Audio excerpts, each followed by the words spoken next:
And we're back. We are back. Thanks to goddamn OBS. And it friggin' kills me sometimes.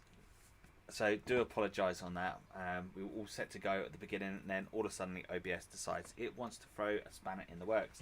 And it's friggin' funny because I've just done a couple of recording sessions with my good buddy Andy, and absolutely perfectly fine. I go to do a live stream and it's like, yeah, we don't want to play ball today. And God, OBS Mac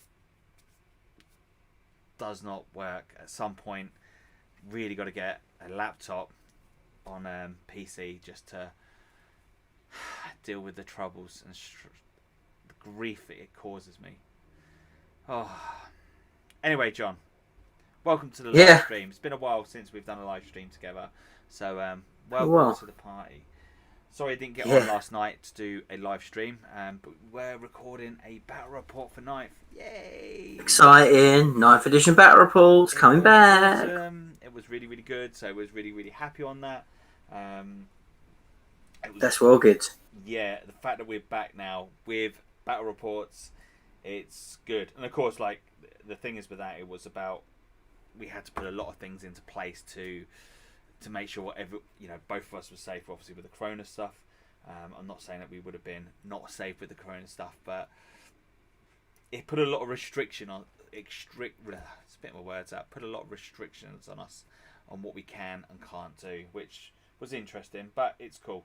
We are there now, and we started again. So we've got 2 games under my belt now for Ninth, and wow, there's a lot of difference in it. And when I talk about difference, I'm talking about the regards with the train. The train rules is interesting, and like that whole footprint side of things with the train, it's very, very interesting. It's fun, and it does. You enjoying it? Yeah, I did. I can see potentially some of the gaminess on it. There Um, was gaminess, right? Always gaminess. there is always gaminess. There's always gaminess, so I can still see there being some of the gaminess, but it is definitely interesting. Sorry, I'm just sharing to all the groups. This was already done, and then of course, obviously, everything that's happened, it kind of threw spanner in works. But yeah, gaminess is sure. What else did I see in it? Was good. The morale check I actually liked. I prefer. Yes, it doesn't do. Horde armies could suffer if not playing it right. However, I did decide I was going to go with a Horde army yesterday. So I done the Orcs proud. I went in there and we done Orcs, and it was friggin' cool. I liked it. I was happy with that. And you sticked with your 90 boys, did you? No, I just went with 60 boys. 60 boys. So you cut it down a little bit. Yeah, so we went 1,500 points. And Yeah, cool. Which is probably more realistic with what the new points will be, right? Yeah, so that was the idea, to try stick to what we think might be the case. Yeah. Of course, we're not privy to know what the point increase is going to be. So, and that makes a big difference, not knowing what the new points is going to be. So, here again, does the sound work now? Hopefully, it works. It works. Now I know there's a bit of a time delay here, so the time I've said this, it's probably been a minute or probably a minute's probably a bit of exaggeration, but it's a bit of a time delay. The yes is the answer to that. Sound is working. So Orcs. We hope. Orcs was interesting. It was cool, and I got Gazgol on the table, and he was like, "Yeah." And I know Gazgol's had a bit of stick on the community page, but do you know what? It's not been too bad at all. It is Ace Face. It is indeed. It is indeed. However, I don't think you could call him sexy in the slightest. Wow. Nightmare on Elm Street. Wow. That's Going wow. straight in for That the is jugular. that is harsh. It's a bit early No, for that, no Darren. mucking Wow. about. No mucking about. Listen, I already know I've got a face for the radio, so. So today we are trying desperately to finish off our backlog of painting, ready for Yeah. doing some more cool battle reports. We've got a nice little. We're starting to get a nice little array of armies in the studio now, which is pretty cool. Hey, buddy. Thank you for joining us. Really do appreciate it. Doing good, mate. Doing good. Now, Hibby, I'm not sure who that is, so you'll have to let me know names. Unfortunately, with YouTube, I only get what your name is. So, yes, we're doing good. We're doing good. Tired, but good. 2 nights of gaming has been strong. So, Friday night we couldn't play until early hours Saturday morning. So 12 o'clock on the dot when we was allowed to play. But we didn't record that one. It wasn't feasible. I think the time, if we'd have put that one back, it would have looked a mess and it wouldn't have been great. We needed a test game to get back into the play of it. But wow, what we did play, I played Tom, we played Elder, I played Grant with his Admech. Admech are very, very, very strong, very, very strong. But I did get a chance to play with my Grey Knights. Now Grey Knights I haven't played my Grey Knights yet on the channel, and I can't wait to get a couple of games with them in. The first game, I didn't go heavy. I didn't go strong with my Grey Knights. I went soft. Tried to go a little bit fluffy, a little bit of flavour amongst everything. So we went in with the Interceptors and the just normal Grey Knight troops. And not only that, I went in with Storm Raven, and of course I went with the Nemesis Dread Knight, just one of them. What else did I go in with? A Razorback. No Terminators. No, that's a lie. I went in with a Librarian Terminator, and I went in with what's the other fella's name? Voldus, that's it. And yeah, it was really, really good. And I like the way the train works, as in the footprint. So if you're familiar with the tournament side, if you've been to any of our tournaments, or if you've seen any of our train on the channel, we've got some buildings, like some of these schools. They're very, very tall, but they've got like a little footprint where, as you come out, there's like steps that walk down. And of course, part of the new rules, that's part of the footprint of the train itself. So because the building's more than 5 inches tall, it means that anything behind that, if you're trying to draw a line of sight through that footprint, you can't see it, which is kind of like a bit meh. Yeah, okay, that doesn't really quite work, because technically there is a big opening on it, but it's not. Do you know what, Harry? It's not that bad. I didn't find it that bad at all. You kind of got to imagine it like, you kind of put like a little, what's the word, imagination into your gameplay. So you've got to kind of imagine that someone's come out of that building and he's just left the door open. You can't see because of the door. Yeah. All the technology in the world, John, couldn't help him see through that damn door. That magical door. But it's cool. Look, it was interesting. We don't play ultra realism in 40k anyway, so like it's just a new set of rules. It's just something different to adapt to, isn't it? Yes. Oh, nerd apologist, but calling Ace Face not sexy puts you on the top of the gender harvest list, man.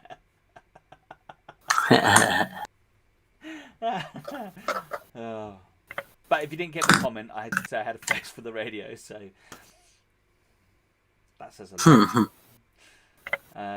Maybe this is a bit cocky, but I know Ace Face from other videos, and unfortunately I don't know a lot about you, and would do me a favour to tell me something about you in short. That's pretty cool. Yeah. So myself, give it introduction to Darren. That's not really much to say. I'm just big. Oh, come on! Don't cut yourself. Talk about your past. Talk about how you got in the hobby. Talk about why you're sitting here now. Oh, that's a good one. So I got into the hobby by mistake.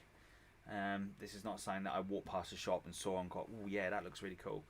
I think it was about 18, 19. Little brother got a Christmas present of some Space Marines back in the days. God, this is quite a few years ago now. And his little stepbrother painted them up. And he brought them up and he was quite happy with them. But what they had done was shocking. And those days I was no painter. I wasn't, I never confessed that I was ever a good painter or anything like that at all. The only other thing I ever used to do was build up racing cars. And then, so saw that, helped them out. So we rebuilt these Marines up, put them how they should be in the box, and we painted them black because my little brother had no one to go play with, no one. The area I lived in, it wasn't those type of things were kind of frowned upon. So if you turned up with like Space Marines and stuff like that, or any type of wargaming, you'd be classed as a freak nerd. And my area, they didn't like that type of caliber living on the street. So I took him down to the local shop, Games Workshop, and went into the shop. They had the weekend where they like got people together to play, and like in those days, it would be you would bring 500 points or a squad of troops, to try to encourage people to come in. And so we went down on the Saturday to play, and it was like this big board of just a long line of tables. I think it was like 3 boards lined up, and it was like good versus bad either side. And we turned up not knowing the rules, not knowing nothing, not knowing what these guys are. And that's the crazy thing is I've played Space Hulk before that on the PlayStation. That's the crazy thing about it. So I knew of Warhammer, but I didn't know what these guys were. And of course we painted them black with gold trims. And the guy goes, "Oh, cool, you're Chaos Space Marines." And it was kind of like, yeah, we're Chaos Space Marines, not knowing what the hell this was all about. And then from there, every weekend I was making time to take my little brother down to the shop to play Warhammer, and I kind of got interested in it straight away. And I love the whole, they put on the real fluff side of the game in between on the weekends to get people into it, and I fell in love with that straight away. There wasn't really much of the fluff at the beginning for myself. Didn't really get into that side. I just love the idea of futuristic men with bolt guns blowing the hell out of aliens, or the corrupted bad guys rising up to the good guys. I loved it. Then of course got a little bit older, kind of experienced nightlife, going out partying, clubbing, and then there's a good period of my life where I just stopped painting, playing altogether. And little one come along, and then it was kind of like by walking past one of the Games Workshops again, went in there, picked up one of the audio books, Flight of Eisenstein, and that was the one with the Raven Guard and Korax, where he's hitting Isfan, and he's got that big battle with the Angron, or I don't think he actually gets in battle with. No, he doesn't get in battle with Angron, but he's like trying to dodge the planet because he's gone down, and he's like his brothers and that have just been pretty much obliterated, shot apart by the Horde, the bad guys. And that audio book got me back into it, and it was just like, damn, this is actually really good. Got some Space Marines, painted them up, then got in with the Grey Knights. And of course, back in those days, I always painted my Grey Knights green. Hated the idea of painting them all silver and that boring, dull colour. It just didn't look great on the tabletop for myself. So I'd like this real bright scorpion green army, green and white. And yeah, they weren't greatly painted. I think I've got some of my old work like lying around. One day I'll put some pictures up from where I was then to where I am now. And yeah, like coming back into 5th, really started getting back into it. Love the tournament scene. I can still remember my first tournament up at Warhammer World. The chap I was meant to go with was Sean. His work wouldn't let him go. And like all before this, we'd been prepping. The Grey Knights with Blood Angels, and we had this horrible little list that the Grey Knights would come down. And my list was designed to, because at that point it was the Paladin bomb or the Terminator bomb for Grey Knights. I don't know if you remember that, John. It was Drago. Yeah. Thing. So my list was designed to destroy that list, because we knew that list was going to be very, very strong in the tournaments. And down the store, like loads of people were bringing this thing, and we'd never done a tournament before, but we knew that whatever list we went with, it was pretty much just to go into the tournaments and absolutely destroy, annihilate the people with those lists, and just put those people down. And it turned out that the list that we built to counteract that list actually was very, very strong, and it done very well against every other army. And that was crazy. And of course, I had my Tyranids as well. So it wasn't just Grey Knights, I had my Tyranids. I love the idea of the bugs. But with myself, it was always, my Tyranids were always based around the film Aliens. I love that whole xenomorph type feel. And so if you haven't seen any of the aliens that I've done on the channel, I've done a couple of battle reports in the past for them, but done all their faces and green stuff the whole works, green stuff the tail, my gene stealers, I've redone green stuff to all their head. Took me ages to do them, but yeah, I've done really well with them. As soon as I started getting, after the Grey Knights and they started falling apart a little bit, going into the tournament scene with the Tyranids, I found that I didn't lose any game. I've lost one game with them back in 5th, 6th. I was very every tournament I went to, I didn't do many tournaments, but the tournaments I did do, I didn't really do. I always done very well with them, and it was the Doom and Malantai, if you remember him. He was absolutely just an absolute friggin' beast of a character, and yeah, coming into, I think it was coming up to the LVO. This was before I met yourself, John, or really got to know yourself. I was talking to Sean about, because I started really getting into the whole hobby even more and more, loving the fluff side of things. I remember going to Sean and saying, "Look, dude, I wanna do a channel. I want to put something together and see if we can put something together for the community side and just share some of the cool stuff we got going on around us." And went to Vegas, and we already had that mindset going. And of course, we got to met Lawrence, had a good weekend chatting away with him. Met yourself briefly, John. I think you was with your missus that weekend. Yeah, most of the time, yeah, absolutely.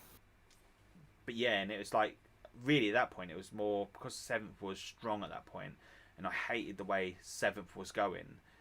I wanted to put something together to say, look, this is let's not be those guys that just put like the absolute turn up with just the ultimate cheese.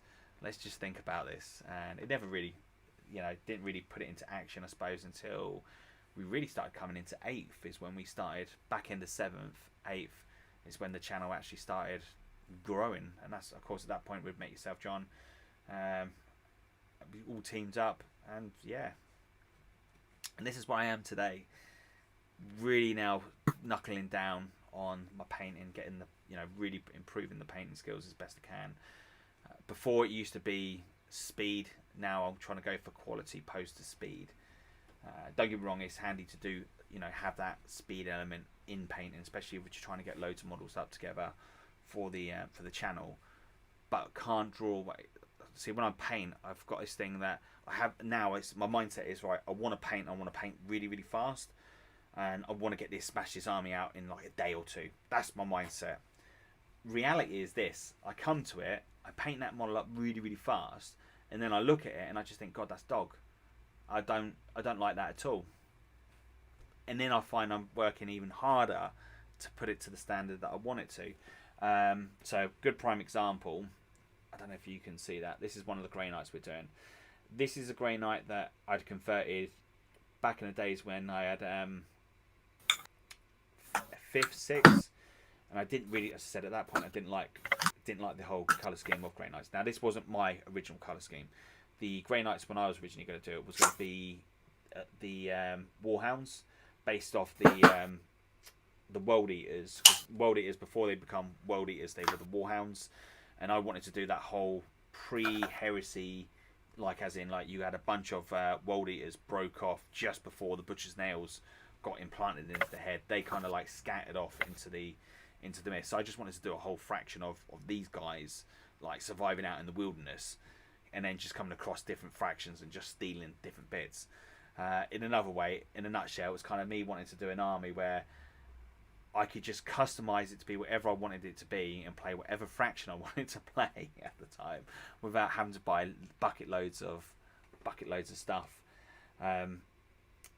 So yeah, so that was a model that I'd built many years ago with loads of different conversion bits in there. As you can see, I've got a Forge World torso inside. I've got a Chaos Space Marine head. I've got the World Eater's shoulder pad on. And just before... When did we buy that army, John? A Extreme. Trying to think. It was this year, wasn't it? Yeah, it was this year. So then probably January. So we have brought a Grey Knight army. So we've got loads of Paladins, we've got loads of Terminators, we've got Drago. And it was then that little spare that because I had at one point a lot of my Grey Knights actually fell apart. and it was back in the days when Games Workshop had all that shoddy glue, and that absolutely killed me.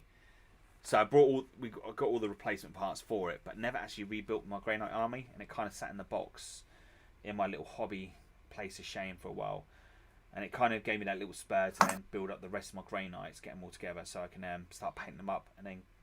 But it was like there's no point then redoing the old colour scheme we was going to do. I might as well just go with the colour scheme that Stephen had already done, because it was actually quite a nice colour scheme that he'd done.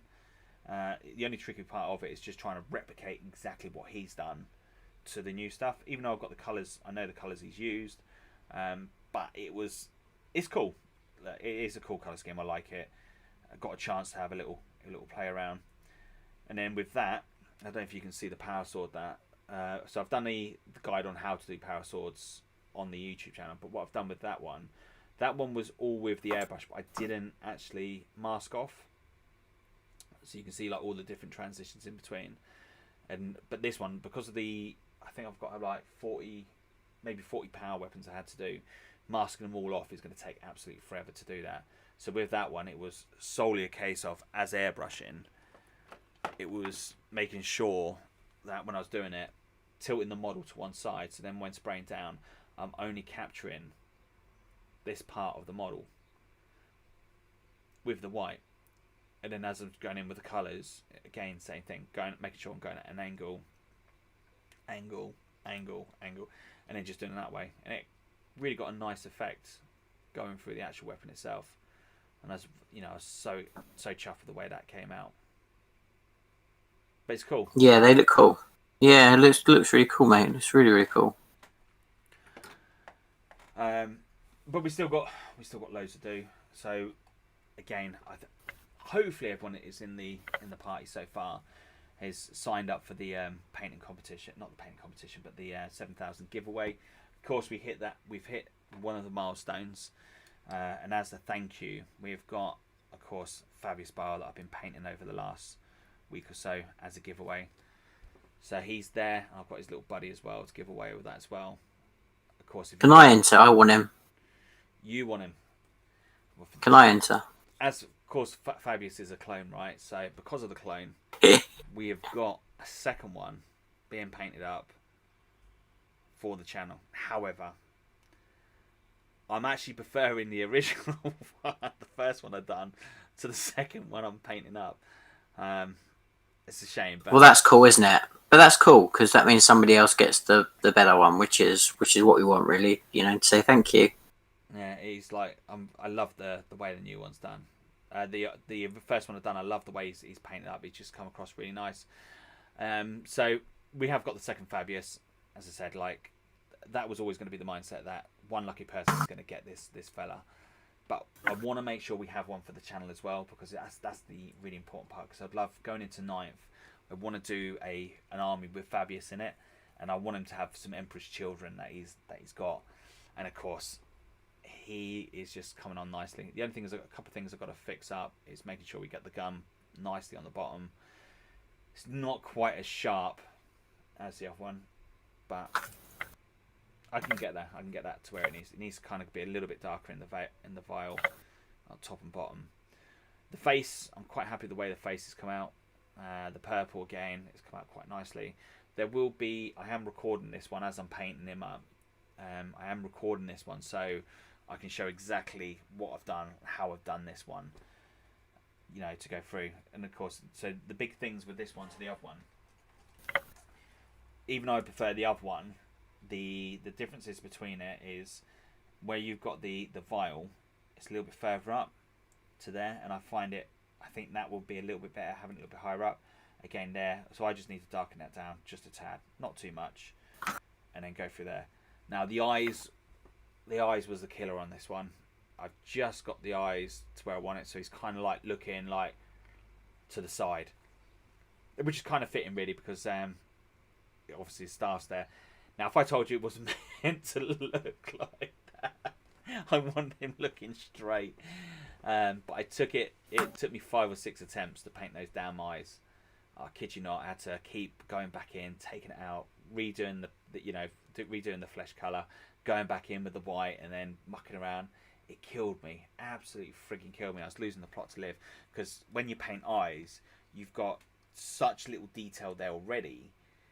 It's kind of scary, because like every time you muck up, that's another layer of paint you're putting on top of your model.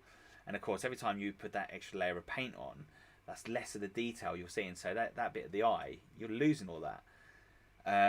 So I was finding I was losing the bit to where to put the damn eye in. I was thinking, oh god, this is really not going to be good at all, because if I keep doing this, I'm going to mess this model up, and that would be like game over. And I'll just have to end up putting them in the, stripping them down just because of that one damn thing.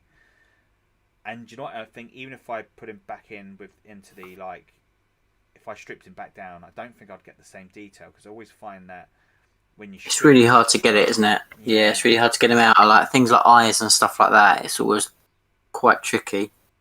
I think sometimes with that, you just kind of have to like chuck it away and then just buy a brand new model and just start again. I don't think there's nothing else you can really do on it. But look, he's come out. I'm quite happy the way. I know I prefer the other one, but there's a couple of little things I just need to touch up on him, just to get him to where I want him to be. But he's cool. He's going to look good. We're going to have a good Emperor's Children army for the channel. That's going to be my Chaos army. I've already got a Khorne army. I've got to just do some troops. I've got to get some Marines for my Khorne army and finish that off on that side. So at the moment I've got a lot of bikes. I've got a lot of other things. I'm kind of hoping and praying possibly we see some new World Eaters. And you mean some Berserkers, yeah? Yeah. That's what you want. Well, just, yeah. And I've been holding off, because I don't. There's no way I'm going to go out and buy the World Eaters that are out at the moment. God, I think they're older than me. Yep. The old Berserkers are terrible. They're shocking. They're like such an old model, and I just don't. I've painted them in the past, and I just never enjoyed painting them. I don't find the molds that great. So I can't see myself buying any of the old molds. It's not going to happen. I'm just going to hold out, wait till the new ones come out, and as soon as the new ones come out, I'm going to buy them.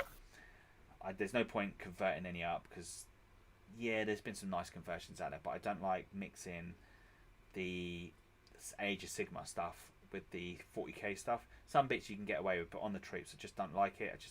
They're not the right heads for me. I need them to be more gory. I want them to be more futuristic, and some of the fantasy stuff just doesn't do it for me, unfortunately. But of course, I've got a nice little base for Fabius as well. A nice little base that's been lurking around that I had for my Heresy army that I never done. That's cool. Some guy on eBay was just flogging a few of these off, and I just thought, yeah, we'll purchase a few of those. If you're not going to use them, I definitely will, because they just make absolutely friggin' awesome bases. And of course, Fabius is just going to look absolutely fabulous on his base. Fabius base for Fabius. He's cool, man. He's cool.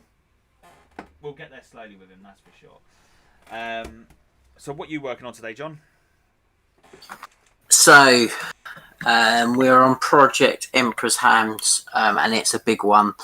So the big challenge I've got is I don't actually really enjoy painting Marines very much. They're not really, I don't find them particularly inspiring to paint. I don't really like doing edge highlights. I do think it's how they look the best, so I kind of persevere with it, but I don't really enjoy it, and I'm not super quick with it.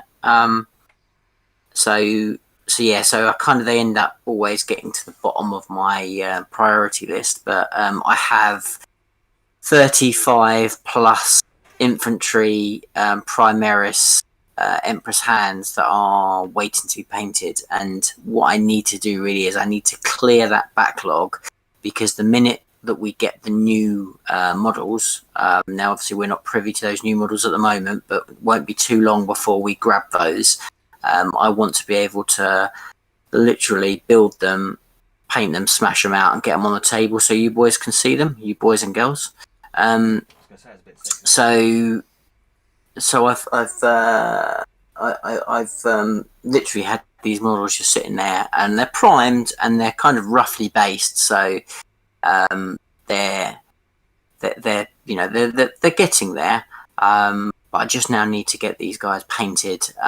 So it just gives us a good variety and a good choice of what we want to use, because we want to be able to show you lots of different marine lists, lots of different, and obviously the Marines are the poster boys, so we need the selection and choice that we can kind of mix things up.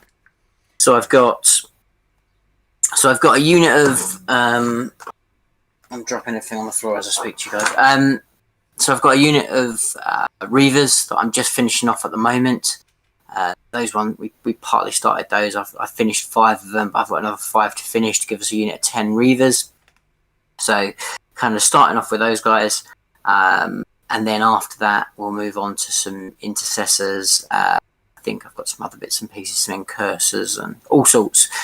So loads of good stuff and a few characters mixed in there as well. So I've got quite a lot to do. I thought it would be a good opportunity to kind of just chat to you guys and kind of just talk about 9th edition and stuff like that on a Sunday morning stroke afternoon, while I kind of power through the pain and monotony that is painting Marines. But it's actually a pretty, I mean, this colour scheme, I chose the colour scheme, but I worked on it with Keith, who's a guy who now works for Siege Studio, a really, really talented painter who worked on the first part of this army as a commission. And now I'm kind of following that scheme and carrying it on. I've done probably another 1,000, 1,500 points since, but it's a pretty straightforward scheme. So you start off with the Nagarath purple, which is the really deep purple from Games Workshop. That gives you their armour.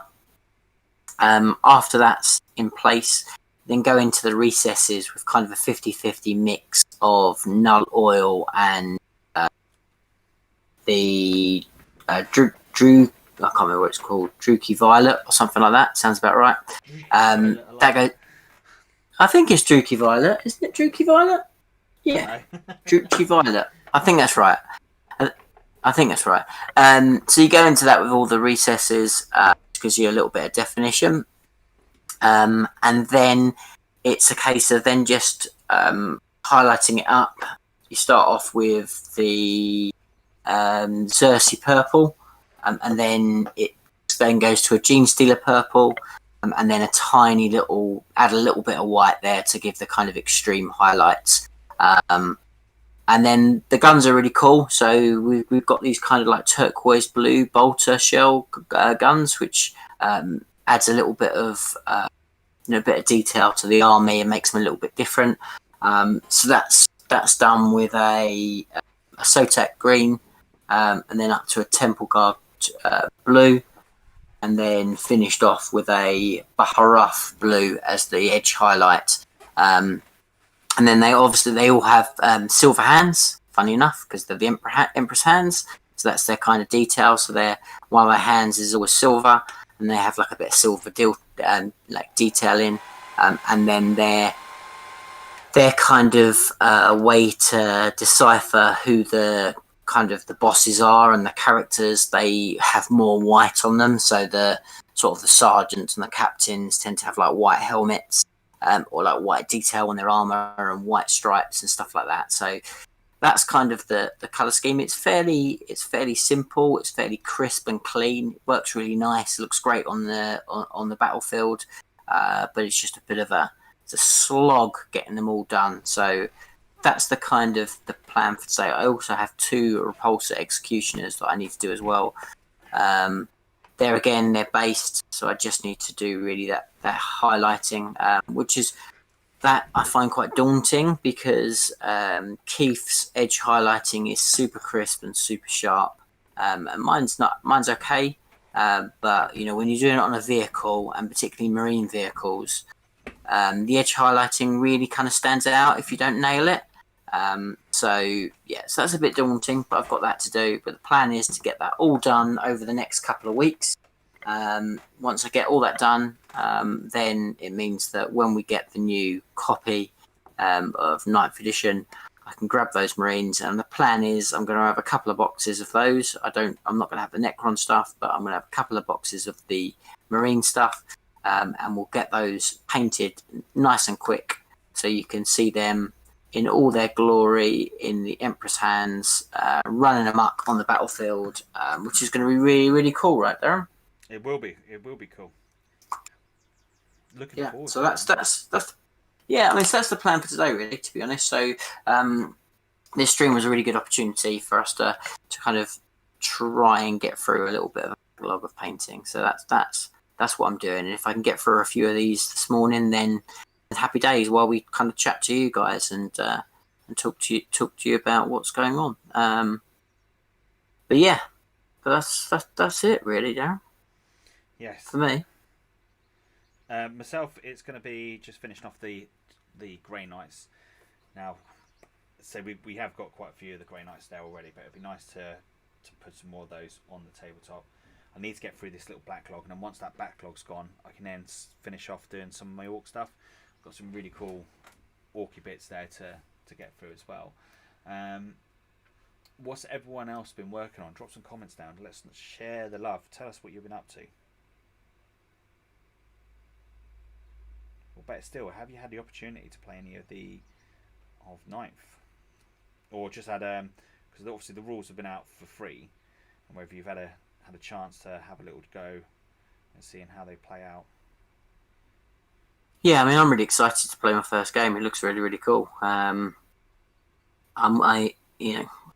Excuse me as I go into slight management talk, but there's lots of different people, and people learn and kind of pick up things in different ways. For myself, I have to pick things up through playing something, for actually doing it. I'm a hands-on type of person, so for me, just seeing the rules on a bit of paper is great, and I can visualize it to a degree, but I really need to play the game to really fully understand it, to be able to actually visualize it. I don't have that kind of mindset which visualizes things. I need to actually do them. So for me, I can't wait to kind of actually start playing the game, and to actually put all the stuff into action. So but yeah, it's looking so cool. Very, very cool. No, that's fair enough. Like everyone has their own way of like looking at it. I think for myself, I have to have a couple of games, make some mistakes. Then once I've made those mistakes, I learn from those mistakes And make some more. That's it. That's what life's about, isn't it? Absolutely. There's so many. Absolutely. Absolutely. And we make the mistakes, so you don't have to. No, that's it. So at the moment, painting up, finishing off Volus, even though we've got Volus, it still needs to be done. Then I've got one. Then I've got one that I know I've painted myself. Mind you, the one that Steve painted up is quite nice. Yeah, it's really, really good. I don't know if you can see that. Yeah, no, it looks lovely. Got the face exactly where I want it on this fella. It looks like you've been to the suntan, John. Does it? Yeah. What, my arms? Yeah. That's called lockdown and having time in the garden. I think. I reckon either that or the light, but no. I've not really been out, mate. Yeah, we've got totally different ways of painting between me and John. I do like using the airbrush a lot more than I do the wet palette.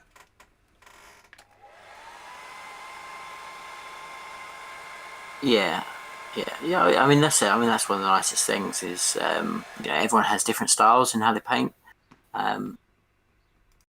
It's one of the great things because I think you can really appreciate other people's style and other people's techniques. I always really enjoy seeing sort of the way that Darren attacks the airbrush. It's like very, very different from a lot of techniques that a lot of other people use, which is really quite unique, and it's really, really quite clever. The kind of the mindset behind a lot of the approach, and you learn a lot from that. Like, it's great to pick things up. I mean, I'm pretty self-taught. I haven't had a lot of lessons on how I paint in certain ways, and I think you learn a lot from watching and looking at other people's styles, and then from that you kind of create your own. Yeah, I think everyone has their different ways of doing it. I never understand when people use hold the airbrush and they don't have the filter underneath it for grip. Yeah, because I don't. Yeah, I just can't get on with it with the airbrush without it, and it's weird. But I think it's like Yeah, you use it as a grip, don't you? yeah. So of course that's not what it's solely intended for. It is designed to capture the moisture, but I don't use it for that. Yeah, because my moisture trap is on the actual compressor. Yeah, you see, I've got two. So I have one on the compressor, and I also have one on the airbrush as well, which is quite Yeah. handy. Hmm.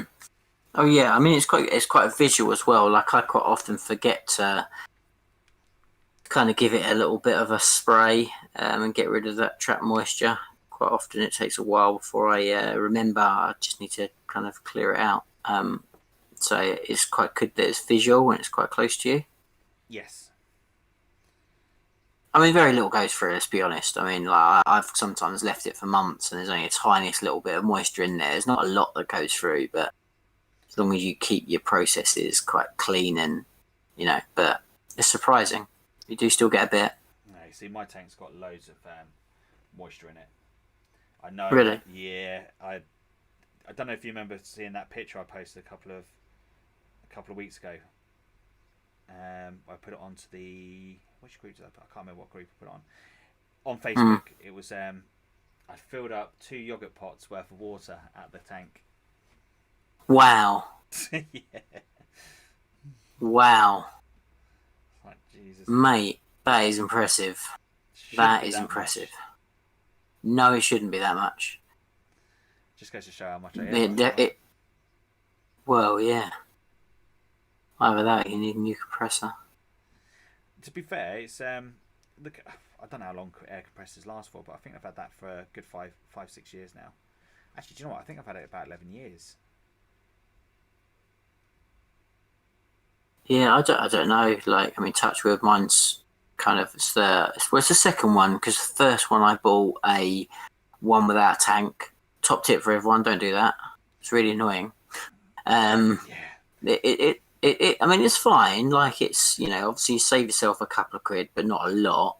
And generally it regulates the air pretty well. You haven't really got a massive issue, but just from an annoyance point of view, it's just the fact that it's kind of constant.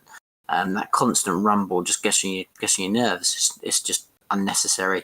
It's really nice having that tank, and you do have that slightly better preservation of your right air balances because it's constantly modifying it. So it's definitely, I suppose, one tip I would give to anybody that starts up with airbrush is pay that little bit extra and get a tank on your compressor. It's well worth it, well worth it. Yeah, I mean, they're not. Thing is, I mean, look, well, you're gonna spend what £100, maybe even just under that. But you get one with a tank, and it will last you a long, long time as long as you look after it. Yes. So you might as well do that rather than save yourself 20 quid or whatever it might be, and get yourself one without a tank and find that you just get annoyed with it anyway. And yeah, I mean, and there's very few of us that have the fortunate ability to be in a place where we haven't got others around us, like family members and what have you. And again, like if you've got that constant rumble from the airbrush, it's going to annoy your family members a lot more than if you've got like a lot more gap between when that comes on. Yeah, I think it's more like the smell as well that will drive the absolutely people crazy. Yeah. But yeah, no, it's definitely well worth it. I must say, when it comes to airbrushes, I'm a chicken like Marty McFly, being too concerned about my respiratory system. Look, the best thing if you are going to do airbrushing, 2 things I recommend. And I know I don't do this a lot on live stream, but when I'm recording stuff, I will make sure I use a ventilator, like a face ventilator. That's really important. Make sure when you do it, you make sure you get the right one that actually blocks off from the paints. This is something Sean actually pointed out to myself. It's quite crazy. Otherwise, it if you just get a normal face I can't think what they're called. Apparatus. Respirator. If you get the normal one, they're not. You still get some of the fumes coming through, and that's what you don't want. But as well as using that, I'll also use. So that is my extractor fan.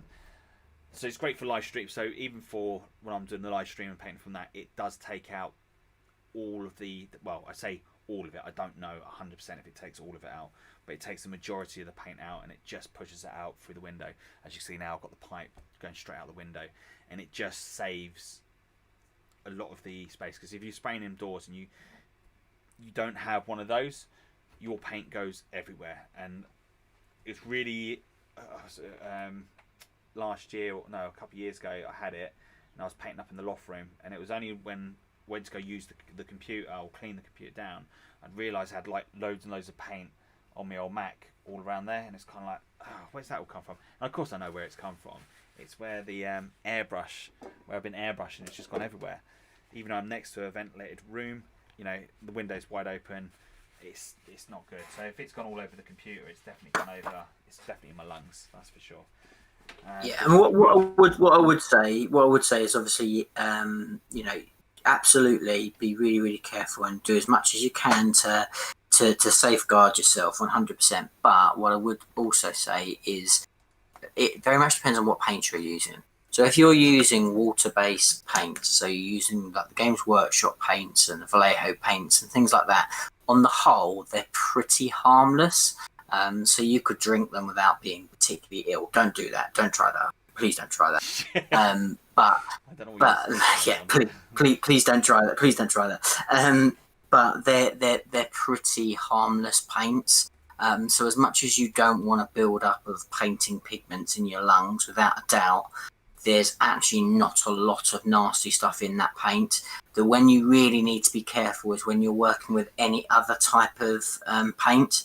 So if you're working with any of the more specialised paints, you're working with some of the Tamiya ones who've got a few other nasty bits in, you're working with varnishes, you're working with some of the better primers potentially, you're working with anything that isn't just water-based, that's when you really need to be very, very careful. And if you don't have good ventilation in your room or wherever it is, that's when, you know, you need to really consider that.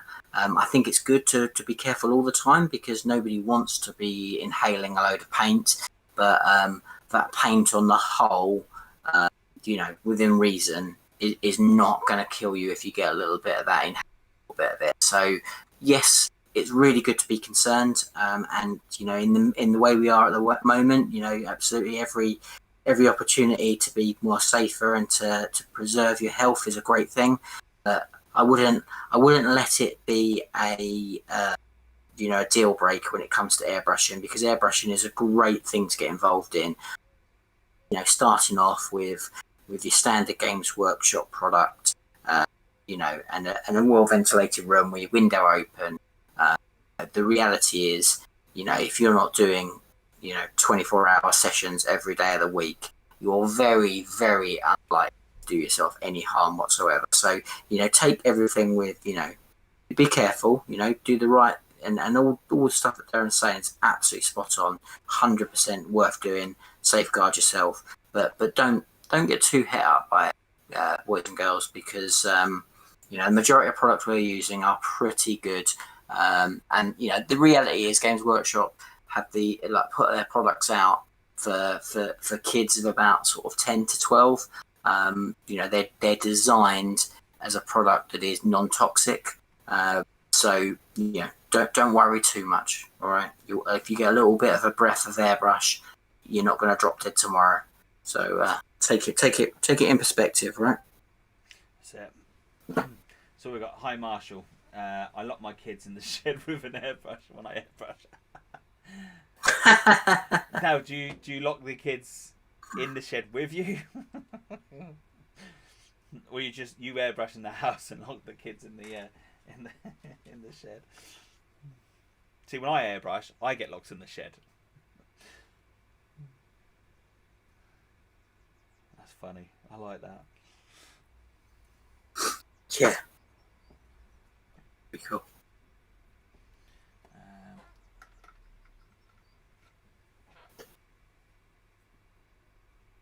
I tell you what I hate about this colour scheme. I really hate about this colour scheme is actually the edge highlights, and the highlights are actually really quite subtle. And generally I work with quite stark contrast. So when something doesn't like pop out like from the other side of the room, I'm always worried that I haven't done anything.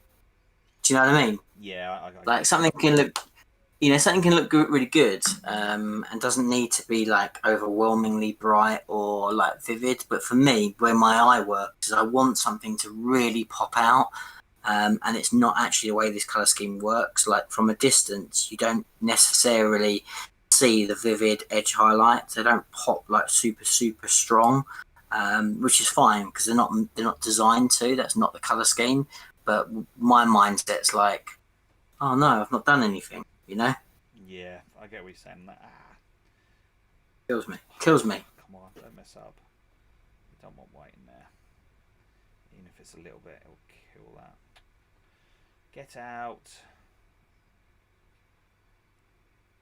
Kills me when I muck up like that. So what we got? No, you're welcome, man. You're welcome.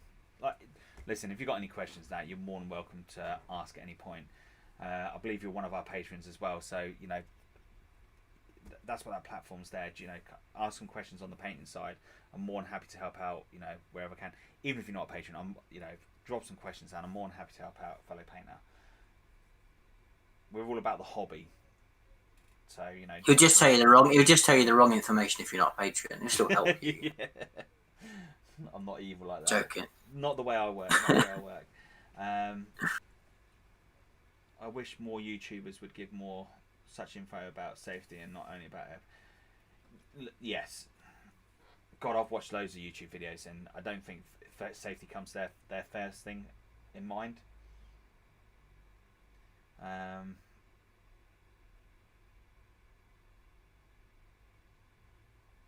No, you're welcome, man.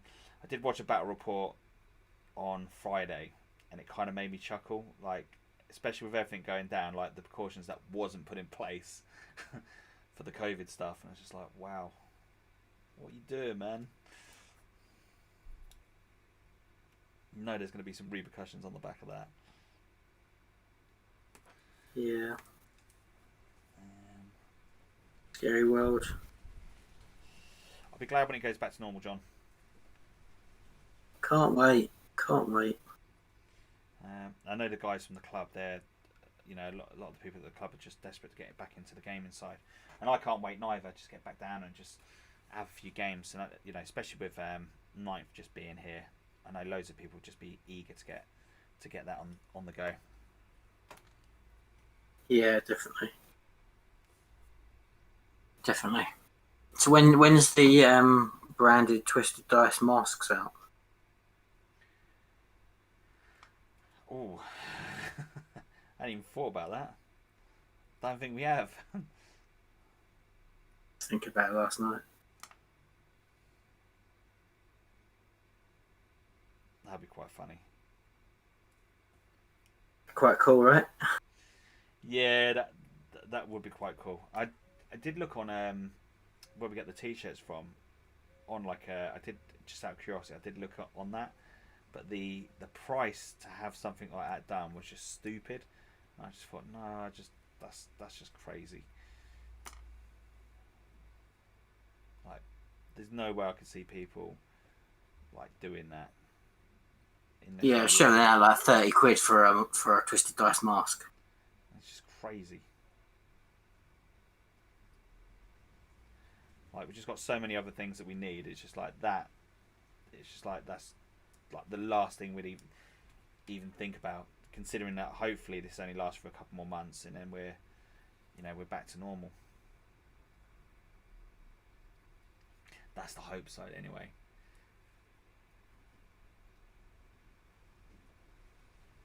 Yeah, absolutely. So let's hope so. John hasn't had a chance to play Ninth yet. I've had 2 games now already. I had one really early hours of Saturday morning, as in like 1 o'clock in the morning, 12 o'clock. Well, 12:01. No, it was later than that. About 1 o'clock in the morning on Saturday. So it's like really early hours to get a game in, and that was more to keep the other half happy that I wasn't breaking any rules or regs or anything like that. So that was the first game, and then I played Tom a little bit later on in the day, about 1ish, and yeah, it was good. I'm liking it. It's not, to be fair, like a lot. It's not loads of major differences in it. You still got all the basic functionalities still there. The only thing that's one of the big things that's different is the command reroll is good. I like that. I imagine it being a bit annoying for some people, but like now, if you do, because like what we've seen in Games Workshop, there's a couple of things in there. But what I've just done on Friday, done loads of research and checked out loads of other channels and just seen what other people have put up. And one of the biggest things, that's the interesting thing so far, is about the command reroll, which was interesting. So like if you do a command reroll for like a charge, you have to use both dice now. It's not a case of like, oh well, I need that one to be a 3, 4, 5 to get into the charge because that one's a 6. Now it's you have to roll both dice to do that. Same as if you do a psychic spell, and you again like you've just failed it, say by like one dice, and you need to roll. You have to roll both dice now on that command reroll, which I like. I think that's really good. It's a game changer. Yeah, it's just different, isn't it? Yeah, charge rolls again. If you I just said charge now. Save and throw. You know, it's definitely better.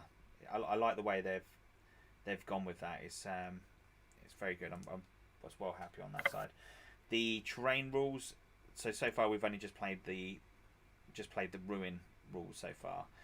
The one thing I love about the terrain rules is it's going to encourage now people to then, like, especially tournaments, and this is something we need to really think about, John, is having more boards where it incorporates trees or incorporates like barrels, pipes, stuff like that, because pipes now have a big part in it, and that's the crazy thing about it. Like, and I didn't really give it much thought on the previous edition, but now, like, if you're fighting over a pipe, because the pipe is classed as a heavy terrain, what that means for yourself is when you're fighting, when someone's attacking you, you get that +1 cover save, which is really good. And like the idea of that is to represent the fact that your opponent's trying to stab you over a pipe, so you'll have something like there in the way to kind of counteract that, which was kind of cool. I really like that. That was really, really cool. Yeah, definitely. Like we have to be adds a new dynamic. Yes, like don't get me wrong. I haven't played that rule in the game yet, so I don't really know how that's going to play for myself going in the future. I can see that being beneficial, definitely, like for Tau, any shooting army, and it kind of gives that element then that your guys are running for a piece of terrain to get extra cover against shooting armies or close combat armies, and I like that. That was really, really cool. The whole thing with like getting cover, you know, you have to be wholly within it now, like as before. I think it was the same. I don't think vehicle. The only thing I haven't checked really, John, is the vehicle side of things. Whether the vehicles get covered by touching the terrain. Do you know like how it was in 8th? Yeah. I think people were saying that they don't, but I've not looked at it in a lot of detail. Yeah, I don't think they do.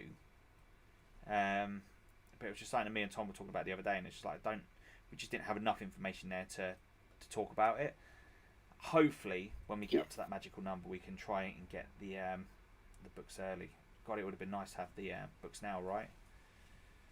Well, they don't have any different from what we have. That's the thing. So not necessarily say, so if you're watching any of the other content of all the other producers, they don't have the same rules as us. The only difference is obviously the guys over at Tabletop Tactics, because they are fortunate enough to be playtesters. So they have obviously what will be the FAQ, chapter approved, and all the points. Because the big thing is the FAQ.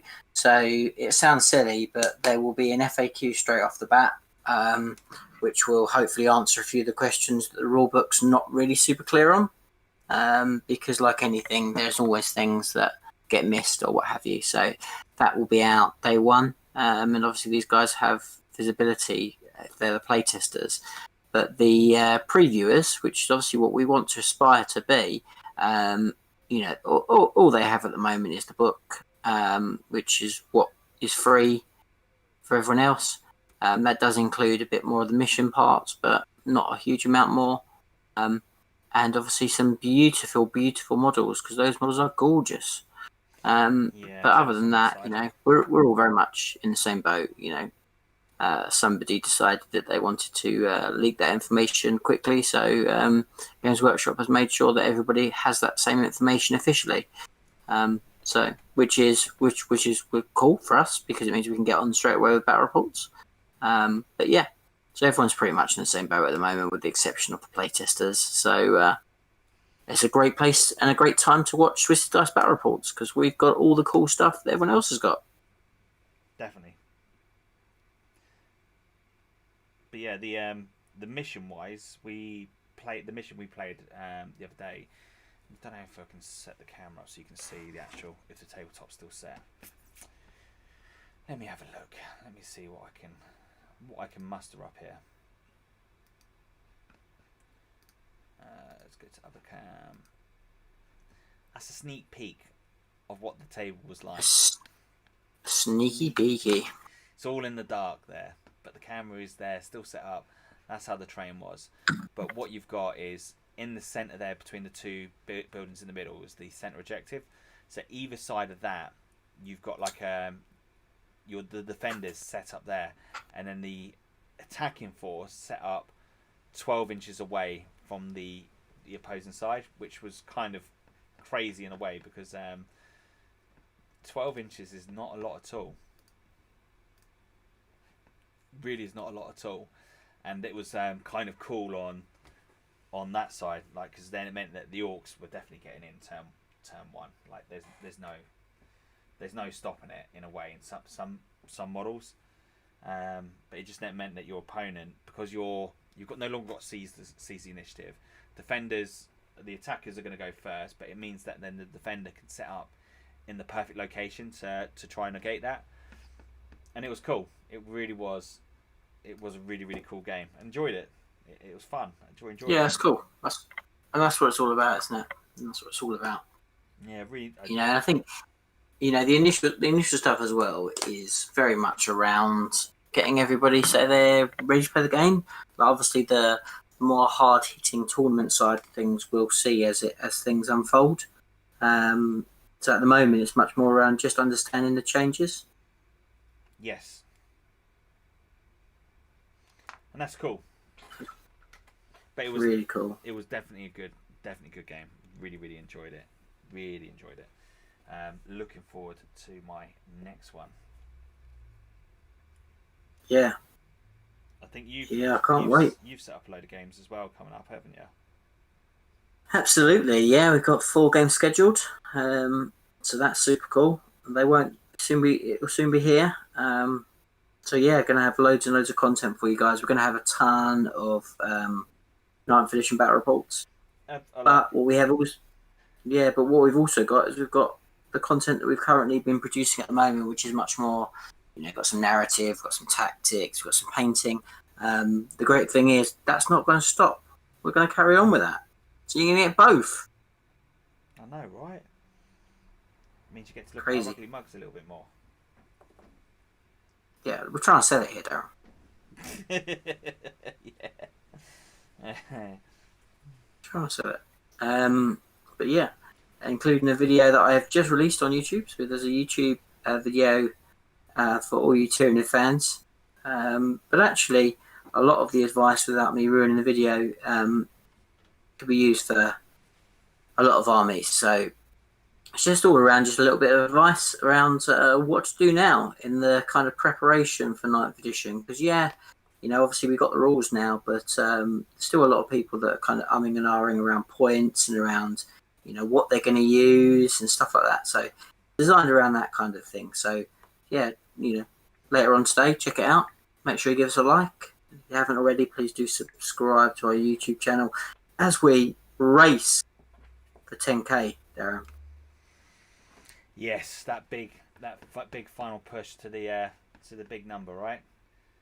Yeah, and all the new people, like I don't know if anyone's watching this right now or what have you, but like anybody that's like new, like we really appreciate all the new people that have got on board, because in the last sort of couple of months, over kind of lockdown and what have you, we've had a huge amount of people that have kind of joined watching the videos and have subscribed and have supported us, and like all you new guys, really, really appreciate it. Like absolutely makes our day. Like it, you know, I can't stress enough how excited we both get every morning when we find out we've got new supporters, you know, new subscribers, new Patreons, you know, you name it. Like really, it just kind of makes our day. So really do appreciate it, guys. So thank you so much. Like as much as it's been a really challenging period of time for everybody, we've been absolutely blessed with so many people, so much support. It's been great, you know, from our charity stream that we did, you know, when the beginning of lockdown, where it was kind of like, you know, £800 we made, more or less. It's great. Like, we're so grateful for the people that are supporting us on the channel and what we're doing and all that sort of stuff. So, you know, thank you. Really do appreciate it. Can't stress enough. Yeah, it was a good little day, that. Oh, that's for sure. I was exhausted at the end of it. Yeah, that was a long old day. Yeah, it was an absolute marathon. I think you quit out before me.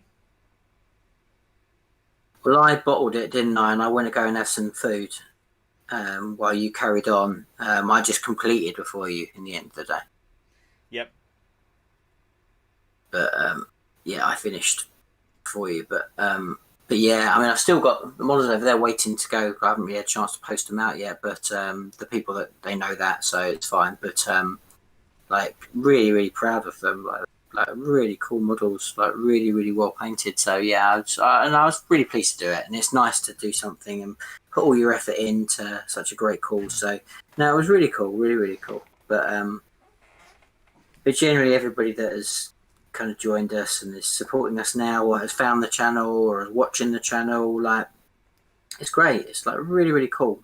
You know, we've been blown away by the support we've got. So thank you. It makes all the hard work well worthwhile. Yes. That it does indeed. That it does indeed. Let's add some ink into here. See if we can pull this up a little bit. Go a little bit Mephiston. Everyone loves a good old Mephiston.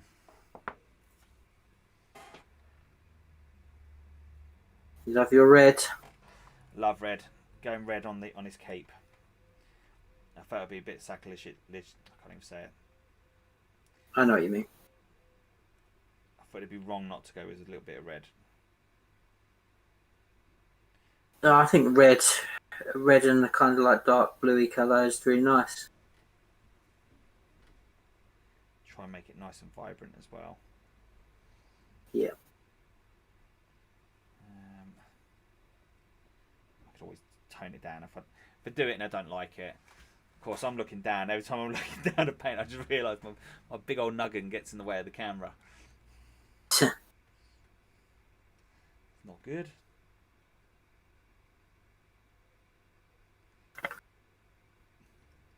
So how is everybody? Is everyone alright? How's everyone getting on?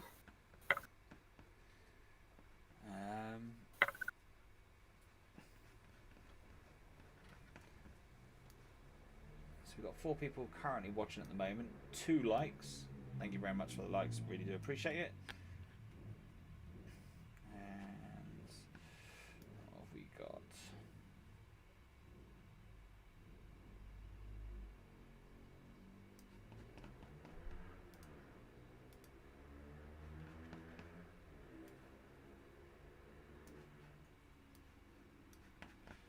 So I've got a question. I have to go now, but I want to say that I enjoy watching Darren's face and John's hands. Understand Ace face has no face cam because YouTube will not suit. See you later, buddy. Thanks for joining us. Really do appreciate it. friggin' awesome. We don't want to break YouTube, right? No, that's it. I've already put a video up with my face on it. It kind of double whack, otherwise it will break the internet. Yeah, we want to make sure the camera's all right. Yeah, that'd be crazy. Exactly. Can't take too much of that, you know. Yeah, that'd be shocking, man. Exactly. I do want a couple of Nemesis Dread Knights after playing that game with one. I was like, yeah, I want more of these. Got 2, haven't we? I'll have 4.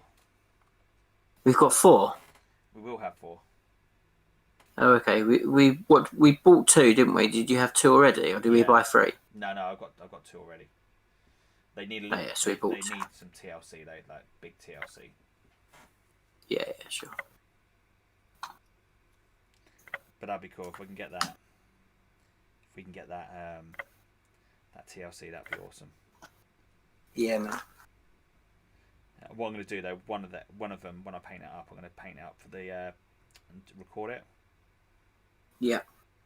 So I think I've kind of got an idea of the way I want to do it. I think it'd be really, really cool to capture that as well. Let's pull that down. And then... Have you noticed how now we've got a lot more views and subscribers? We get a lot more spam on YouTube. Just got someone called Stephen Evans who posted on the video I posted this morning with a link which is sweetiegirls.online. Mate, John, maybe he's just been checking out your history. I don't think it's got anything to do with our video, put it that way. Don't check that video out, guys. I will be deleting it in time. Please don't hit that link. Yeah. I've noticed people spam on it quite a lot more now. So it's quite funny, right? Because 2 seconds. What we got? My little girl obviously does a little YouTube channel, and it's quite funny because it's clearly content for kids, and someone had posted on there something similar for hotgirls.com or something like that. It's like, come on, man. It's a kid. It's a girl. She's like 11 and you're posting crap like that on a thing. You're like, really, you're really paying attention to who's watching these videos, right? Don't think she's going to be clicking on that anytime soon. Idiot. Yeah, people are just stupid. You know, it's just probably some little fat little troll just sat somewhere, just trying to promote his dodgy wares to the unexpecting community. Oh yeah, 100%. It's not what you want. Really not what you want at all. No. No, most definitely not. I think we are... Oh. Far too much paint there, John. I've got far too much paint on the brush there.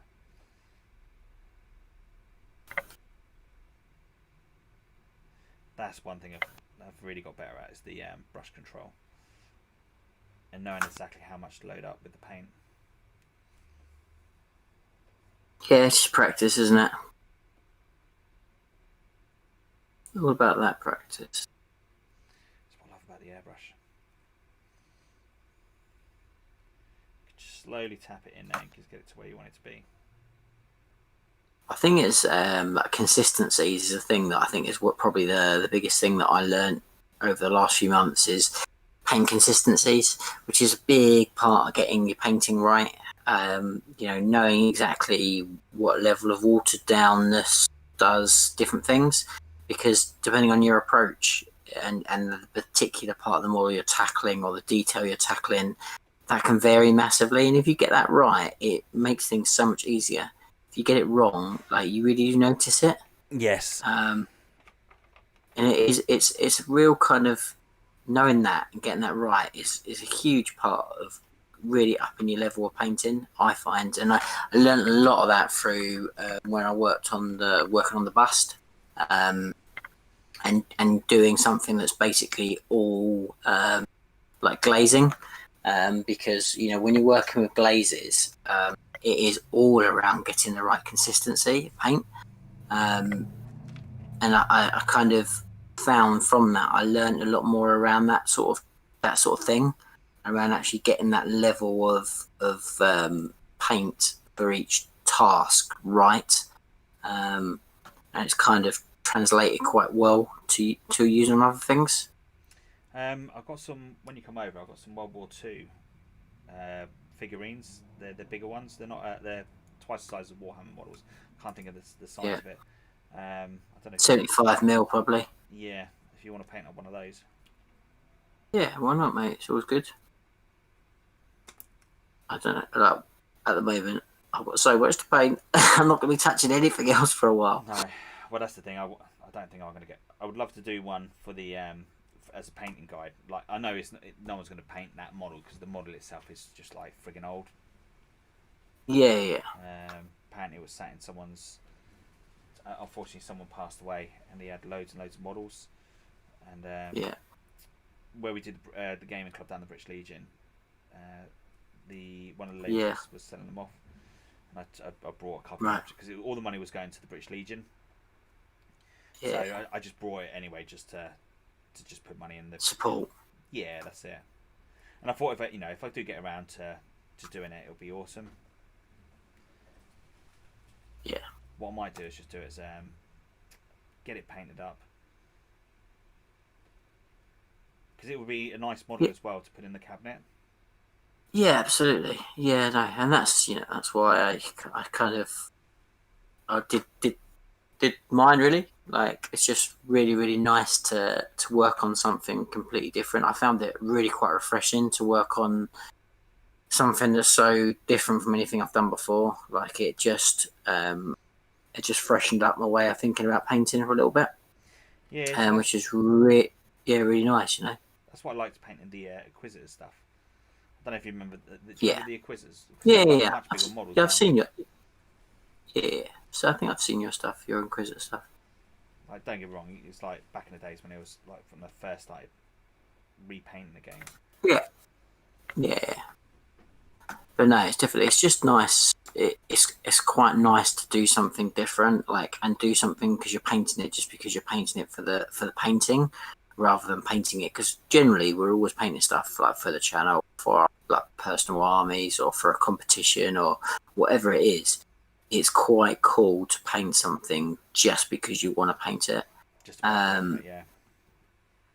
And that's why I did that. Like, I literally, it was a case of, right, I'm in lockdown. I know I've got loads of weeks sort of spare. I know I've got all this to paint, but what I'm going to do is I'm just going to paint something just because I want to paint it, and just because I want to see, using different techniques and, different colours, and knowing there's like a one-off. Yes, I'm with you on that, dude. So much stuff we paint, it's kind of like painting like more and more of it. Not a bad thing. Where is my favourite colour of all colours? Do you know what colour that is, John? Green? No, well, yeah, green is my favourite colour, but I've got a new colour, the new paint that I love the most. It is one of the best. Contrast? Yes, it's a contrast, but what colour? What could be the ultimate best colour for contrast? Red? Black. Oh, black. The Templar black. Yep, Templar black is I love it, man. It is so freaking awesome. Make a mistake? No worries, Templar black it. You want your model black? No worries, Templar black it. So I don't know if you can see on camera, but where I airbrushed this one, there was kind of a little bit where the I oversprayed.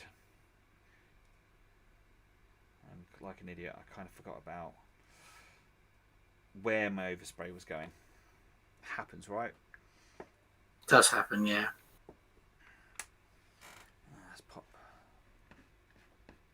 Particularly when you're doing anything that's kind of like batch painting-ish, there's just, you always end up doing something like that. Yes. Always. Ah, cool. Getting there though. I'm flying through these, which is good. Very good. One more second highlight on the Reavers. I don't know whether Reavers got good in with 9th edition. I'm not too sure. They're combat-esque, so I don't know. Combat's kind of better, right?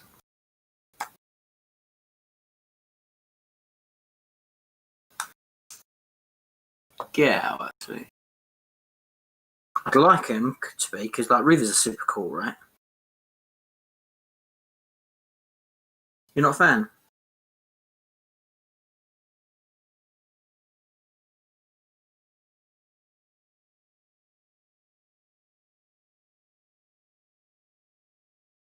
Oh, so am I. But well, that's not Xenos. That's Chaos. Go on. Dream Monarchs who had enough love.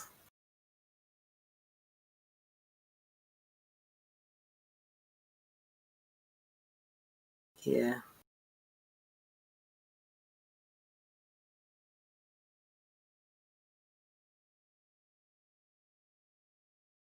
Yeah. Well, Tyranids haven't had a launch for like years, so.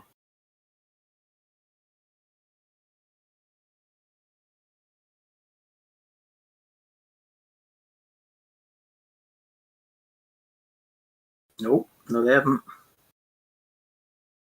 Mm-hmm.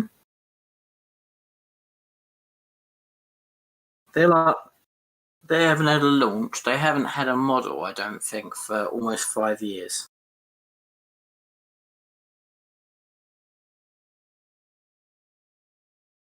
Yep. Yep, I am. That's a long time, mate.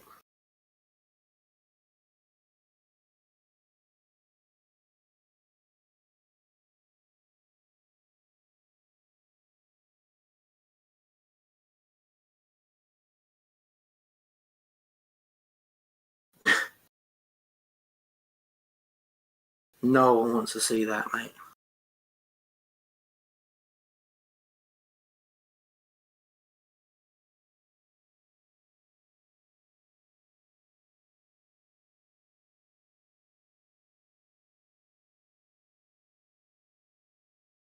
Yeah, I think someone was saying that, like, literally, like, Tyranids have had the least new content, like, of all the armies in the last few years.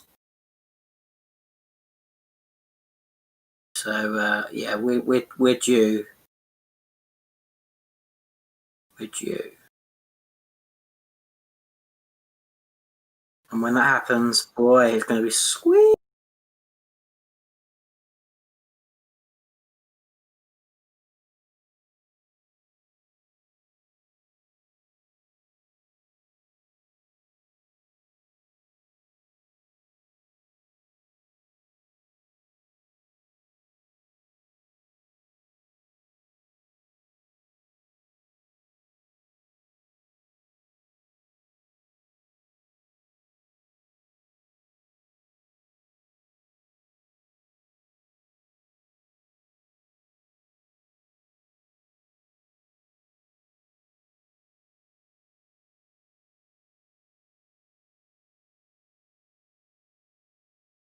Really.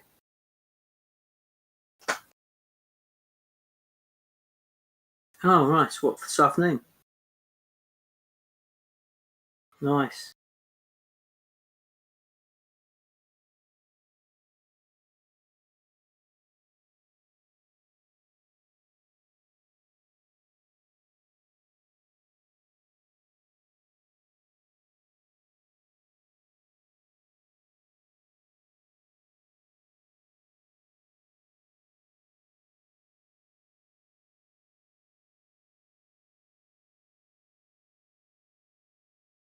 Mate, I'm getting super sick and tired of painting Marines already, and I've only painted 5, so.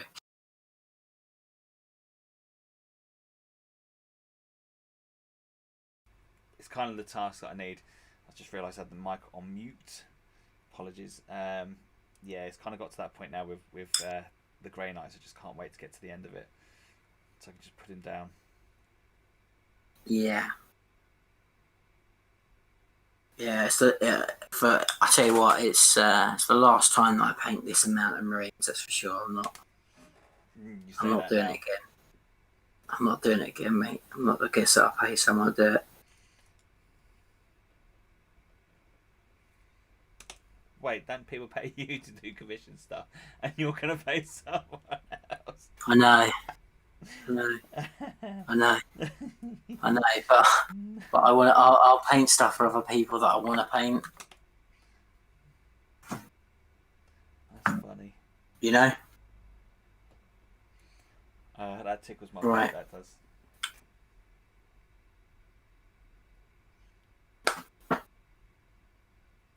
I've got more knights. I've got to paint for Fabius actually. How many more have you got to paint? I've got to paint a couple of weapon loadouts, and then 2 more armigers. He must be chopping at the bits for a game. I guess so. Yeah. I mean, well, obviously, I played with him, didn't I? Not that long ago, but that was obviously 8th edition. Yes. But I'm sure he's chopping a bit. Absolutely sure. Payback. Yeah, he probably does want payback. I've beaten him the last couple of games, so yeah, he definitely wants payback. That's all that was. That's all that is. He just wants payback. Wants to get you back for your shenanigans. Yeah, well, that's what everyone feels like once they played that list. Yeah, I just wouldn't even play it. I wouldn't blame you. I already know how cheesy that list is. 9 for me though, mate, has to be more of the fluff side, I think, for me.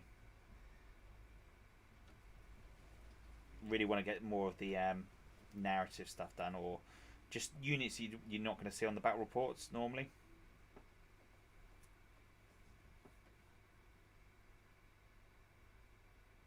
Yeah, sure. Try to get some orky bits in there that don't get much love. Just gotta work out what they are. Killer cans. Can never have enough killer cans, mate. We've got a few, haven't we? Oh, mate, we have got a few. We've got your ones. I think you had some. Yeah. I painted 4. But then I've got all the 3 or 4. Then I've got all the my old ones. I've got my metal ones. The little ones, yeah. So that'd be good to have a little play with those. Itching for those to get back on the tabletop. Yeah, absolutely. I've got another Gorkanaut to do. Oh, really? Yeah. Where'd you get that one from? I've had it for ages.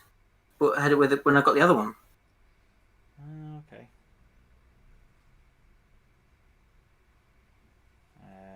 To have 2 of those on the tabletop will be interesting. I know, because I want to do the next one. So, because the first one we've got is like predominantly blue, so I want to do the next one in predominantly yellow with blue accents. They're kind of like almost like they match, but they don't match. If that makes sense. Yeah, 2 sides of the. Yeah, I get that. So they're kind of like almost the same, but like the alternate. So that one's like blue with like yellow accents, and this one would be yellow with blue accents. I think that would look really cool. That would be really cool. Let's see if we can get those around. I get why people paint Grey Knights just silver now. Yeah.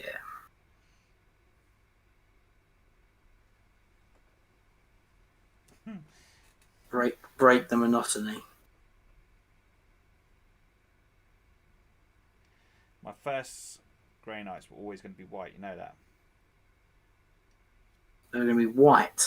Going to be white. Yeah. done a Storm Raven, like all white, and then because it's going to be like off the Lunar Wolves. Yeah, around that colour scheme, and I was going to go, down Mhm. the whole route. And I remember being in the shop when that a kid coming in, telling his mum he wants a flyer like the one I've painted. And I was like, yeah. Just after Sean gave out Nice. that it was crap. I was like, yeah. And then I never painted it that colour in the end. Yeah. Paint it blue, didn't you? No, I painted it green. I painted 3 of them green.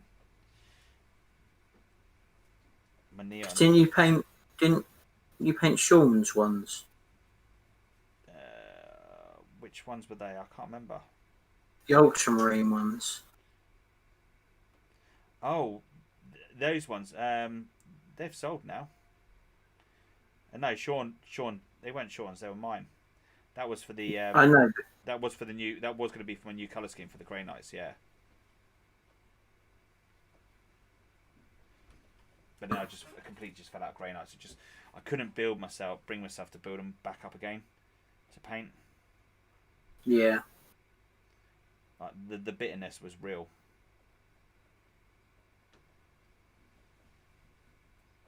Like, it was like next level. Like, I'm not doing this again. That's it. Forget it. I think a lot of people in that same boat.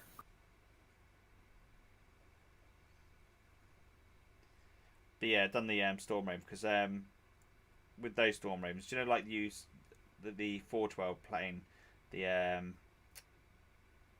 forgotten the name of it. The flyer one which got the Imperial Eagle wings on it. Oh yes, yeah. See, I'd done those on my Storm Ravens, so they had it. So I'd done those, that pattern on the Storm Raven wings, and it looked absolutely freaking awesome. And it just took loads of paint to do it. And this is like early days airbrushing, I suppose. And yeah, kind of. I just couldn't bring myself back to doing it all again. And I was just like, yeah. Say goodbye to the Grey Knights. Welcome chaos. Go back to my first love.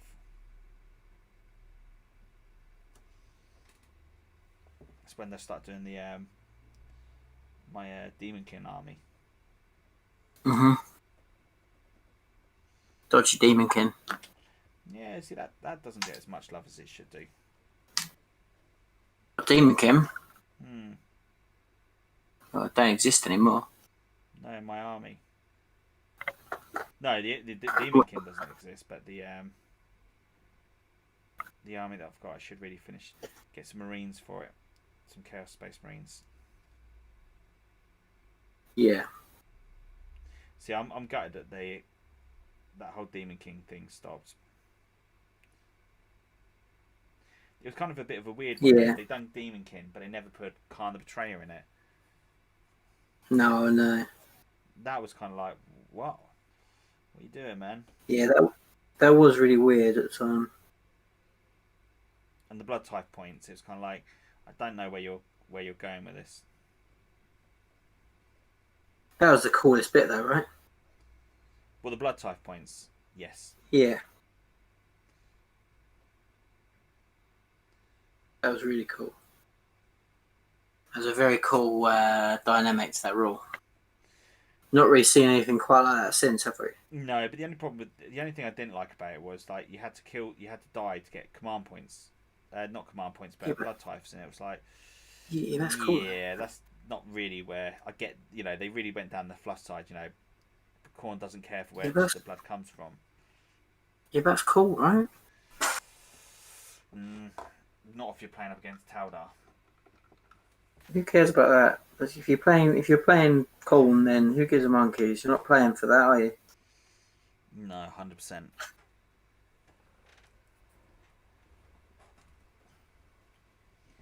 The Lord of Skulls. Yeah.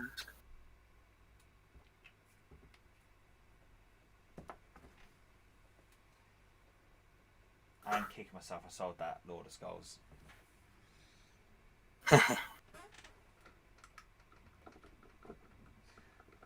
when it comes back Yeah, and he stuff, was cool. I have to buy another one and just redo them up again and just redo it, just like with the new way of paint. Yeah. I know a few painters that they never keep their army more than a year, and they just like sell it and then just work on the next thing. Yeah. Yeah, I mean, I've sold a lot of armies. See, I can't do anything like that. Yeah, I mean, there's certain armies I won't sell, but I mean, now it's slightly different. I just, I wouldn't sell an army that we need for the channel. So that's priority, Yeah, priorities. That is definitely. Priority is making sure the channel's got the right armies. How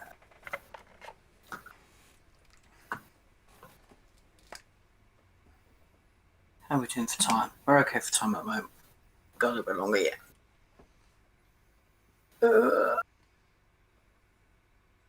Anyone in the chat?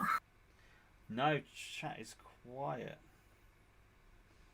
If you are watching us back live and you want to drop some questions in or just join the conversation, don't hesitate. Just fire away.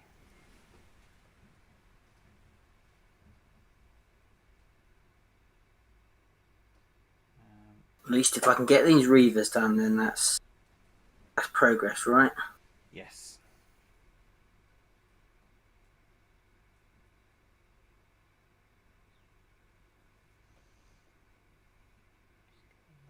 A little bit more over there, like so.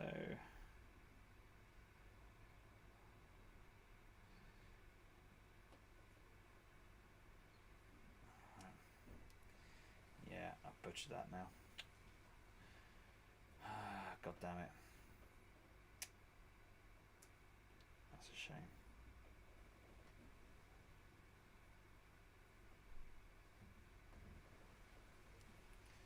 That is a shame. Ruined that.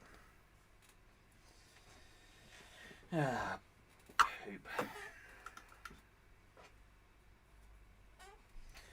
Is what it is, I suppose, isn't it? Yeah. But it's only paint. That's the way you got to look upon it. It's only paint.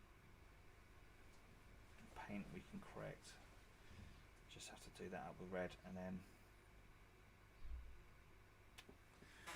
Oh, annoying.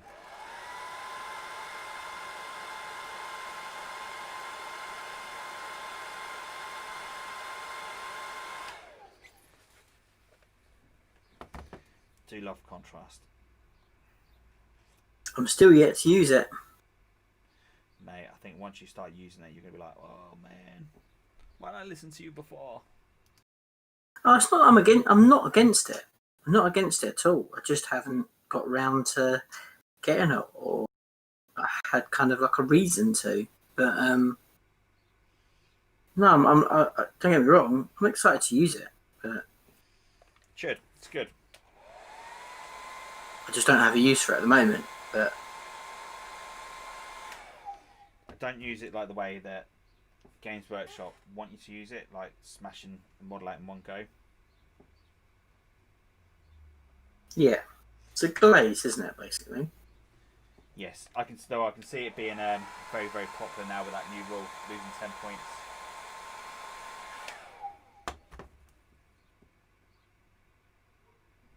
You've seen that, right? Yeah. Cause a lot of stink. Why would it cause stink though?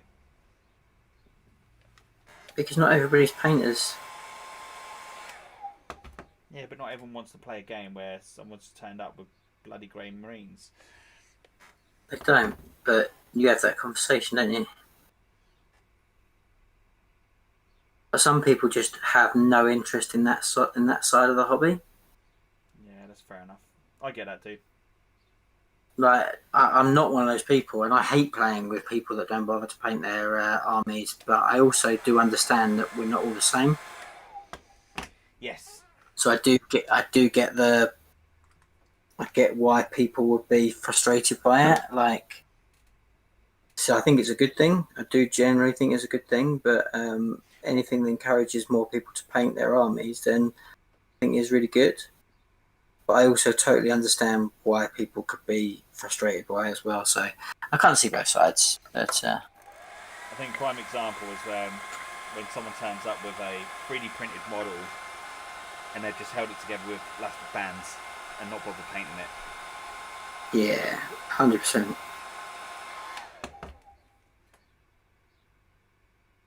If someone turned up at our tournament with that, I'd be like, yeah, sorry, mate. You've lost that model for the event.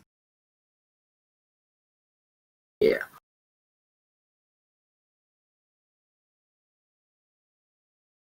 Like, don't get me wrong. I've been on one of these sites at the moment. I've been seeing some really friggin' awesome stuff that people have been doing with the 3D printer, and it's like, Jesus, wow, that's absolutely friggin' crazy. Like, where they've been just doing like little conversions. Yeah. Oh, absolutely. I mean, like, look, little conversion bits and stuff like that. I think it's cool, but obviously, like, I get it. Like, things are expensive and what have you, but like Games Workshop are absolutely knocking it out the park at the moment. Their models are insanely beautiful, and they are really supporting the hobby. And I don't want to be in a place where people are putting them out of business. I'm not saying people will laugh and go, "Well, that's never going to happen," but actually, long term, it will happen if people don't support their product. Yeah, and that'd be kind of a bit crazy, right? Because then the hobby you love is Yeah, not there exactly. anymore. Well, it's the game that we love, so I think case of always keeping that in mind, really, when you bought any of these. As I said, I'm first person. I love all the 3D bits and bobs and stuff like that because I love stuff that allows you to customize and make your armies unique. The other thing you've got to Because think that's about is, interesting. like, let's say for argument's sake they decide they're going to pull out of the whole thing, and they don't do it. The thing you have then, it becomes fan based. The problem is with Yeah. that, it's then no longer managed. Yep, it becomes a disaster. Yeah. Because then who's the right person then to decide on what's right and what's wrong? No new models. Well, it become like heresy then, won't it? Ooh. Shots fired. Shots fired. And then you've got no one really to manage it, and then No. it won't be a good place. No, absolutely not.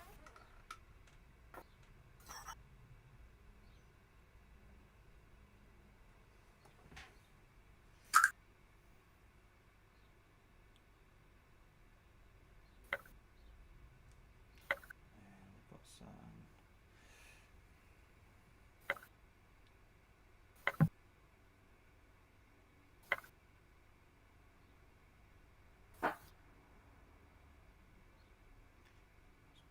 Those colours, pull those up.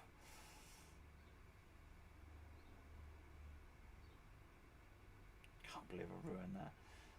That's crazy, Darren.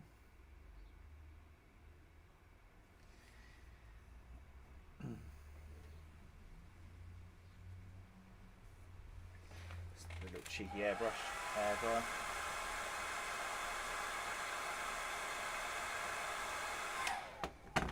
Love my air dryer. Mm. You're not sold on it, are you? No. Not at all. It's good, man. I know, it's just, I don't ever find use for it really, because I'm always painting with such thin layers that they're dry almost the instant I finish with a brush stroke. I don't know why I'd ever need a hairdryer. I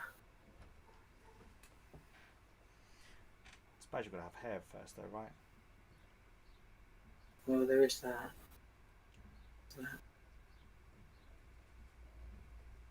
The bloody haircut's what I need at the moment. Jesus.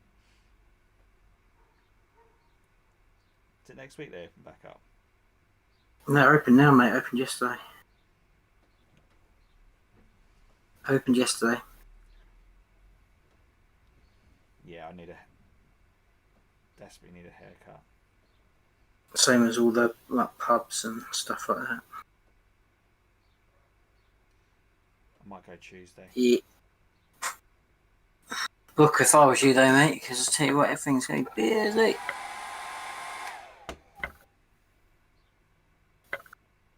Because everyone's thinking exactly the same. Or I might just grow it. Yeah. Sounds good. And then looking. Get yourself a like a ponytail, like a nice little man bun. End up looking like my bloody dad. Yeah. Not a look I want to look like. No, thank With the you. man bun.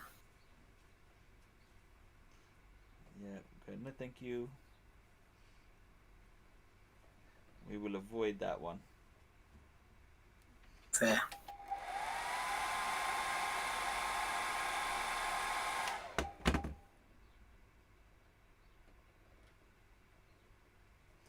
That's like something you just don't want.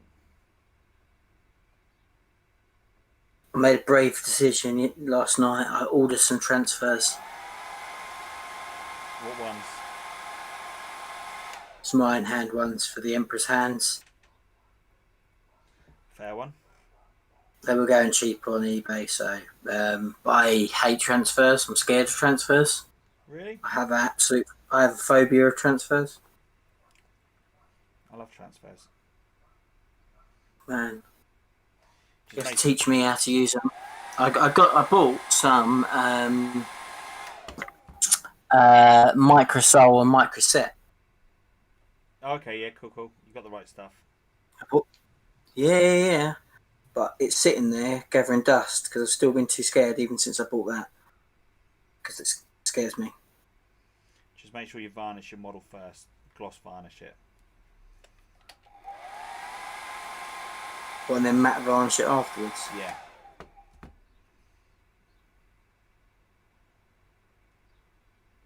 That's crucial. If you don't, it will be it look terrible. I've just never ever really. I mean, the ones on my World Eaters were okay, to be fair, but I've never enjoyed doing transfers. Like I've always dreaded them. I just feel like you get them wrong, they can like literally ruin your model. Like at the last step, it's like. But you can take them back off again. Yeah, I suppose. That's the beautiful thing with transfers. Like, even if once they've dried, if you think, oh, God, like that's terrible, you just go back in there with the microsole and just take it back off again. Right. Does the microsole then just take them off? Does it? You just put it on there and just let it sit away, and it will just take it back up. Right. Never used the stuff, so. Yeah, you'd be absolutely fine, dude.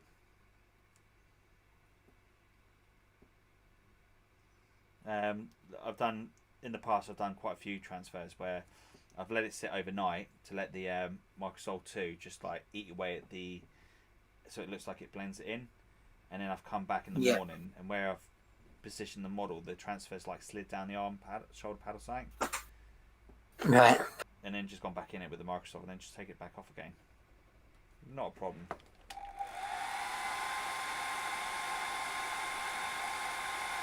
Not to be afraid of it is the thing. Yeah. But you can do some really, really cool stuff with the transfers. Like the other thing you can do is like put a transfer on, and then let's say like for instance because you said yours is 2 fractions, didn't you? Iron Hands and Emperor's Children, was it?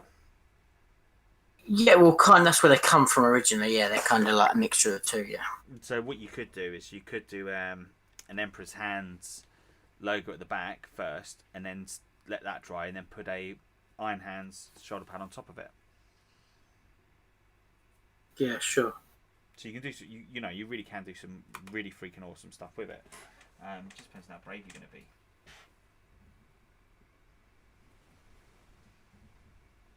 Yeah, I always hate that mark you get, you know. That's what the That microsole's mark for. of. Right. Okay. The microsole will eat into that and actually remove it. So it like kind of takes that layer of the film off.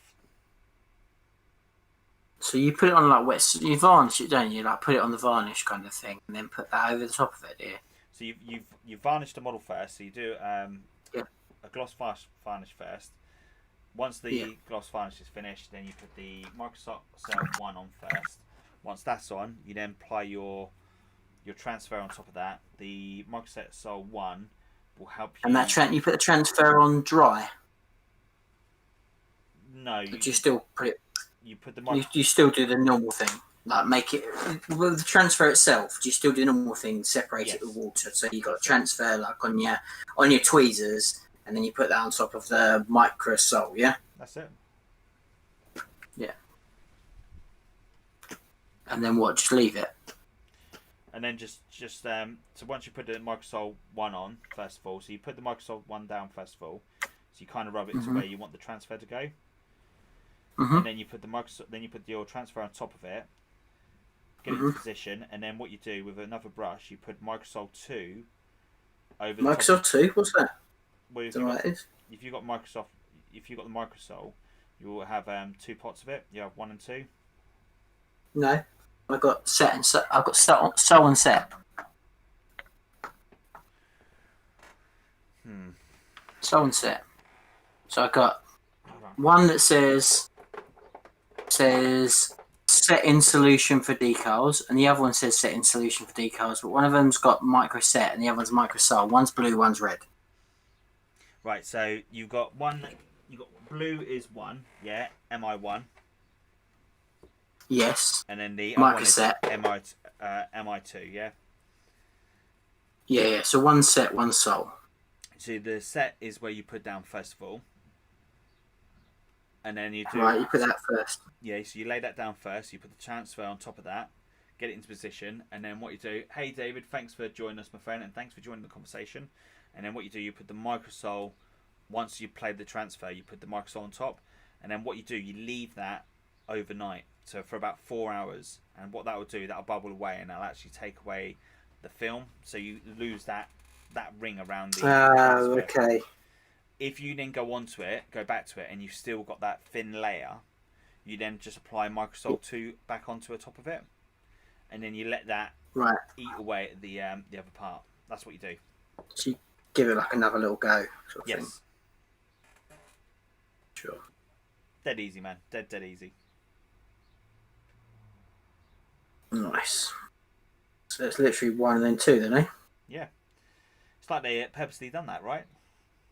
Well, they don't really notice it. It doesn't really... That's quite small, written on there. I suppose, like, I noticed the M1 and M2, but you've said something straight away where it's microset. I've never noticed the microset and microsol. I've always called them the same thing, microsol. But yeah, so I suppose in the name itself, microset would indicate it's this, the first part. And then put it on first, yeah, and then sol is sort of, kind of taking it away. Yeah, that's it. Solvent sort of. Yeah. Thing. Yeah, that makes sense.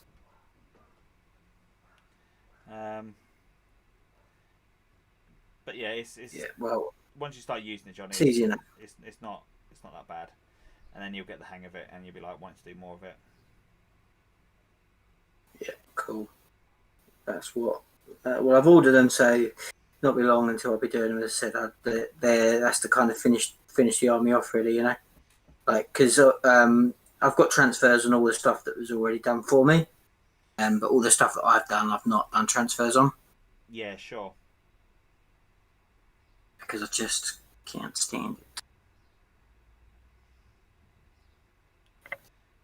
Like, don't get me wrong. That's something that I was at the beginning. I was never too sure of it, and I just watched loads and loads of videos. Yeah, sure. And everyone does it all differently as well. Always found there wasn't many videos that were like always said the same. Yeah, I mean the varnish bit I got off someone else, like Do you know what I mean? I get that. So that's not kind of new, but they're using this sort of product to get rid of that bit, because that bit pees me, because that bit's the worst. That's the bit that kills, yeah. So when I'm doing the airbrush, I'm muting my mic, so it shouldn't be coming up. So people shouldn't be blasted.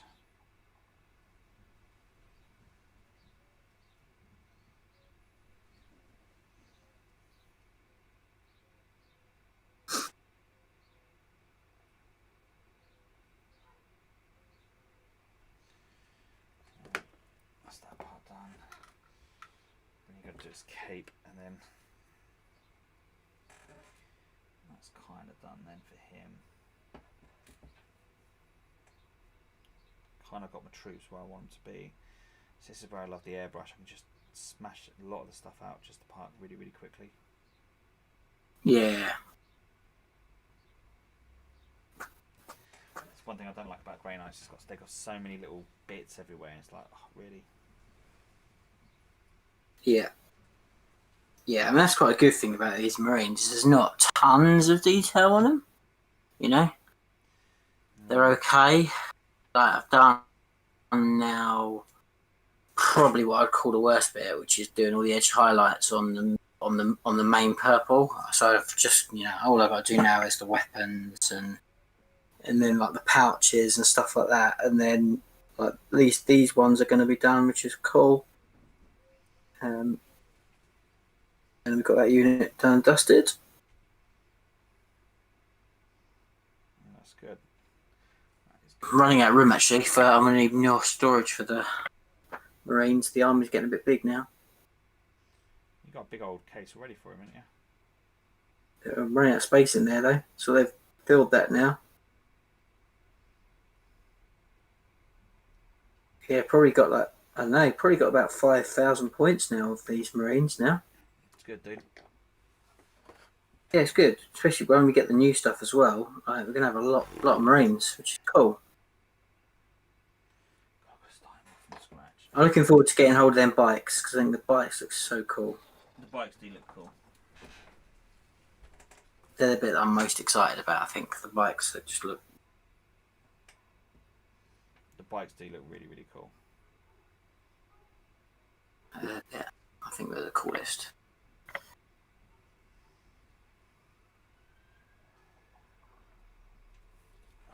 Grey Knights is destroying me. Ooh, nice. Mate, I'm looking behind me, looking at all the rest of this stuff I've got to paint, and that's destroying. Dave's joined us, and he's saying he's painting some Custodes. Awesome. Custodes are going to be... Sounds like they're going to be strong. Yeah, I think they're going to be really strong. And to be fair, Custodes were always meant to be like a really good, strong chapter anyway, weren't they? Yeah. And they never really got the love where they well, they're an army that they kind of like, they get started, and then so they get good for like a little bit. People will jump on the bandwagon a bit with them, and then they kind of fade off a little bit. They've had like people were running like loads of bikes for a while. That was pretty strong. Then people had all the grav tanks. That was stupidly strong. Yeah, that's ridiculous. Yeah. Hibby, who will play Necron's part of the box? Franco. Franco and Fabius. Oh, and Chris, and Chris, yeah, and Mikey. Thought we've seen Mikey. Yes. As well. Yeah, so we've got like 3 Necron players, but Franco and Fabius are pretty dedicated to Necrons, so... Yeah, they love their Necrons. Yeah, I mean, I think likely to probably see Franco's first as far as new stuff, because Fabius wants his stuff done beautiful, and like... So that means they'll probably get commission painted, not by me, may I say. So I don't know how quickly we'll see the new stuff from Fabius. But I think Franco's going to smash them out, which would be good. What does he want for his for him? Hmm? He's got What? quite an easy colour scheme, hasn't he? Yeah. I thought you'd be able to do Yeah, it it's not quicker, wouldn't difficult. Oh, I could, but I don't want to. you? Because when I go back to work, I've got enough on my plate, like doing my own stuff. Yes. Do you know what I mean? Like I can't.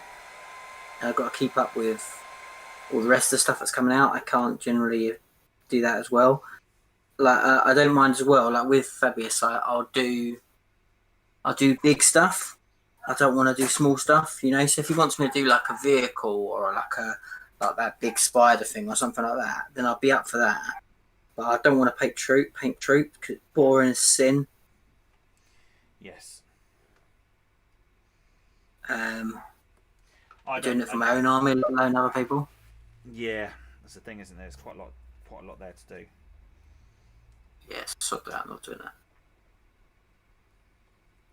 I'm already wanting to try to smash the airbrush out. It's like trying not to fall for the edge. Yeah, I know.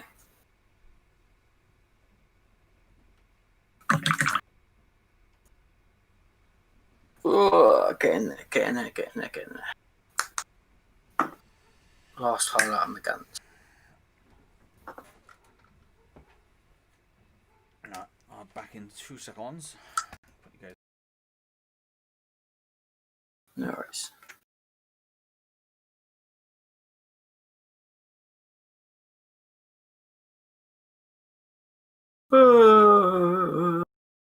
Well, I can't see people speaking, so apologies if you mention anything while Darren's out of the room.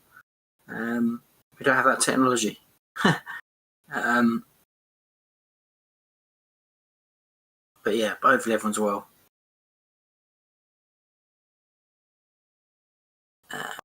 Yeah, I'm looking forward to ninth because it's really exciting. Like,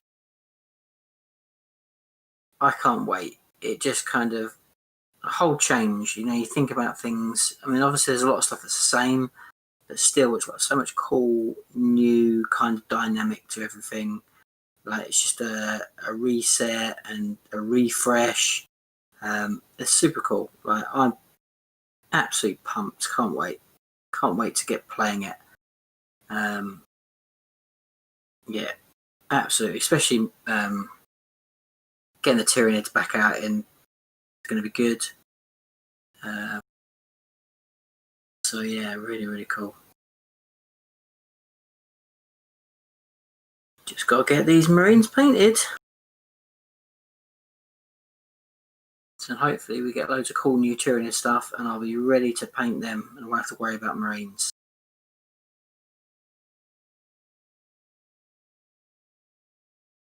Right. That is one Marine. Got it.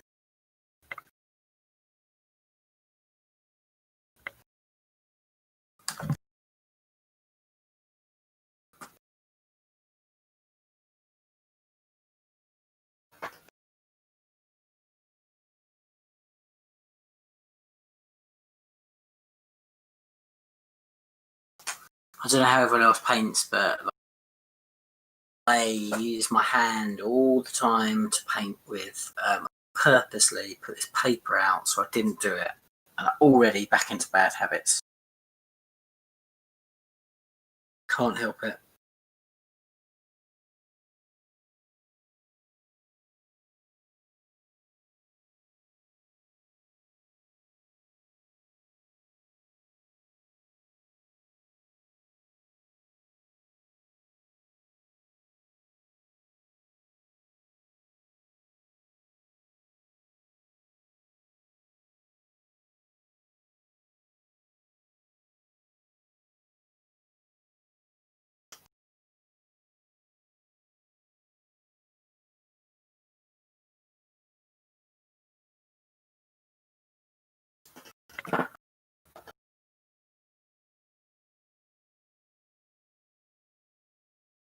Oh, so bored of painting Marines already.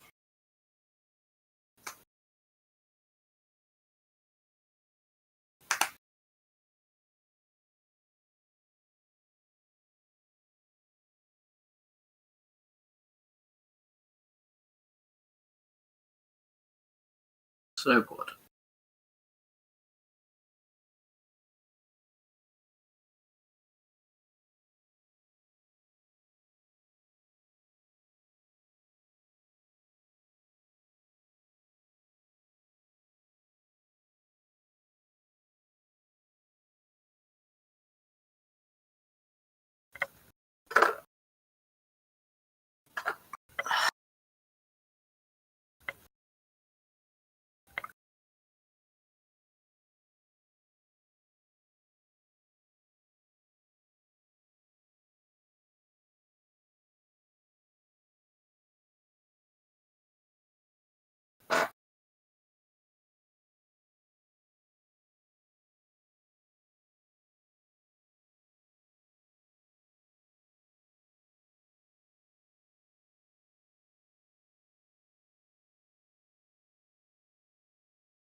And then I have the last one with the blue highlights.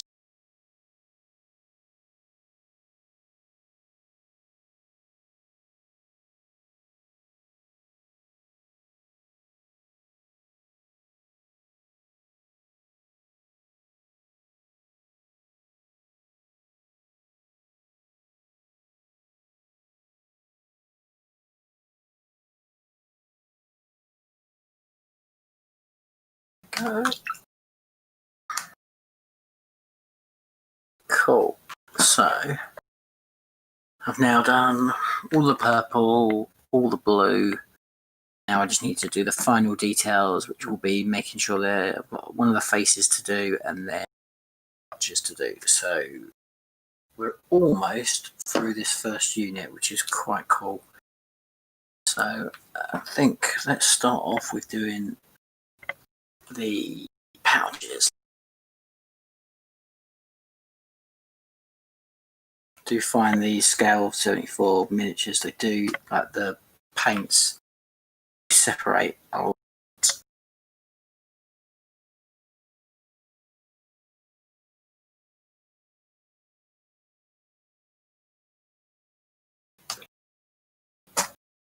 Right. So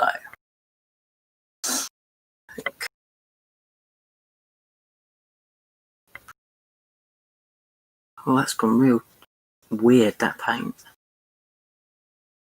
That's odd.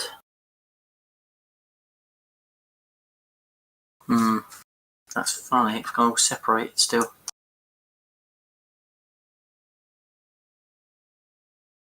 More of a shake-up needed, I think. Let's try again.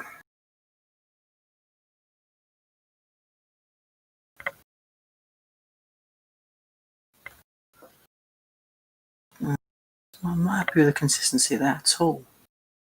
Water it down a little bit. Okay, that's better. Right. So pouches, pouches, pouches, pouches.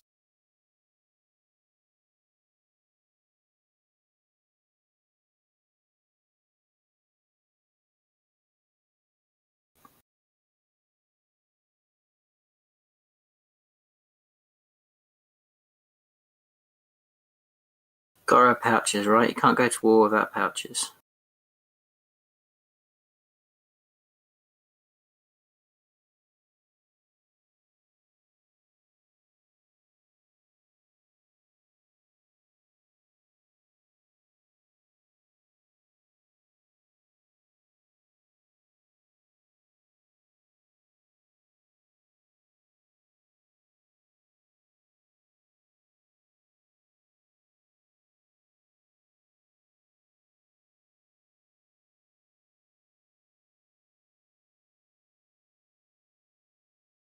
Gosh, this guy's got a lot of pouches. He's obviously, he's big into his pouches. He's a big fan. He's got like pouches on pouches, like.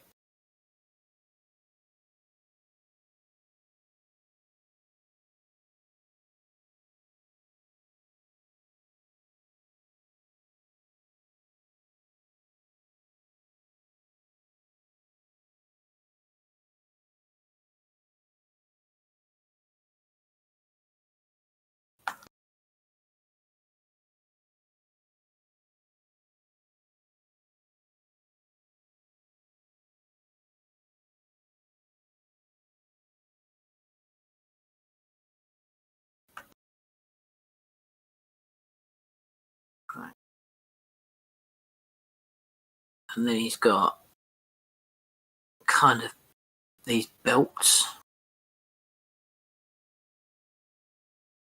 Go.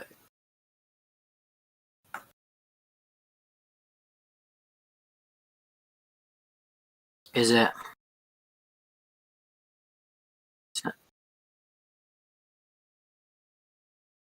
Oh, what's up in there?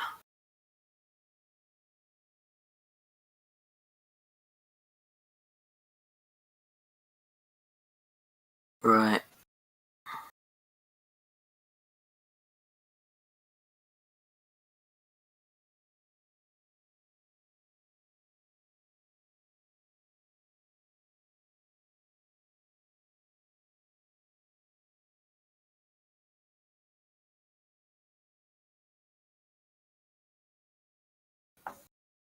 No. It's because, so this is like, actually let's put a little allegedly, because we don't know. This is just all rumour and hearsay. So obviously so if people don't know, there's basically there's kind of two ways. There's kind of two ways that information kind of comes out, right? So you have playtesters. Now playtesters are exactly that. There's different tiers of playtesters. So some people like Frontline Gaming and some of the other well-known people within the community are in kind of almost like the inner circle. So they get kind of almost, they're asked for their advice and help with actually writing the rules. So they're very, very instrumental in creating the rules that we play. So they're kind of like your first tier of playtesters. So they've obviously they see things very, very early because they're instrumental in actually creating what we play. So you got them. Then you have the other playtesters. So the other playtesters, again, and these are not all, they're not created equally. So some of them are just involved in looking at FAQs. So trying to look at stuff that, potentially is broken and suggesting what doesn't work. And other of them get things a little bit earlier and asked to actually look at stuff, look at the rule books and what have you. So they're the playtesters. Now those guys have had visibility of rules for a while and have the points as well. These guys will have copies, kind of dodgy copies of the rules and of the points. So they will have copies that are watermarked specifically for them. So if they were to leak as they are, then people could see exactly where they came from, and Games Workshop would be able to track them because they're all watermarked. So they're what you call like the playtesters. So then you have what's called the reviewers, which are all around just promoting more than anything. And the promoters are bloggers, YouTubers, podcasters. Those guys get stuff early, not significantly early, but they get stuff early. And they're the ones that will have the exact same copies because they were showing the exact same copies of what we actually get when they're released. So what seems to have happened, and I say seemed, allegedly, we don't know for certain, but what seems to have happened is one of those reviewers leaked the rules. They took the photos of the books that they had, their reviewer copies, and leaked them online, which is why we got them. Now, the reviewers haven't currently got the points, which is why we've not seen any leaks from the points. So once the reviewers get their leaks, once the reviewers get their copies of chapter approved with the points in, if we're going to, that's when we'll see the leaks. But I would suggest that we might not get much warning on that because Games Workshop will not be happy with what's happened last week. And if they were going to send things out, they might be a bit more cautious about sending stuff out early. So we might not see the rules, the points particularly early. Because I think the playtesters won't leak things. The playtesters are kind of, they're on the same wavelength, and I think they're now, particularly as that we did have some leaking from playtesters in previous releases. and I think Games Workshop got pretty strict on things, and they pulled a lot of content away from people where they thought some leaks could be coming from. Which is a shame. So long story short, you're unlikely to see points until the reviewers get their hands on them, and when that will happen, not really too sure. But there you go. So that's kind of where we are. So we'll see. We'll see what happens. So bottom line, and the power comes great responsibility. Absolutely, which is why the only people that actually have points, so the only genuine 9th edition content is really coming out from Tabletop Tactics at the moment. So, and fair play to Lawrence and the team, because they're the only ones that have the points, because they're part of the playtester teams and they have asked for permission to use the points, and they've been given permission. Anybody else is in the same boat as us. So all the reviewers have the models, but they don't have the points, same as us. So what you'll get is 9th edition rules, 8th edition points. That's how it works. Interesting for some people, very boring for others, but there you go. It'll be interesting to see what does actually go up and down in points. It will. It'll be very interesting. I think we might see a more moderate points increase than people think, because ultimately Games Workshop still want to sell models, and if they reduce points too much and people have a lot smaller army, then potentially they might not sell as many models. So I think points increases will be on the whole modest, but you might need to drop a couple of 100 points off your army. I think if you're playing 2,000 points armies, you're probably more likely to need a 1,750 points in what the current are now. I think 1,500 points on some might be the case, but most of them I think will be probably more like a 1,750. But we'll see. That's a guess. I don't know. Educated guess. I did like doing the 1,500 point battle report I done the other night. Yeah. It really does. It's nice and small and quick. That's the thing. Only having 2 cameras, it wasn't that much quick. It was actually took more time. Yeah. Just the stop start, and that was a killer. Sure. Yeah.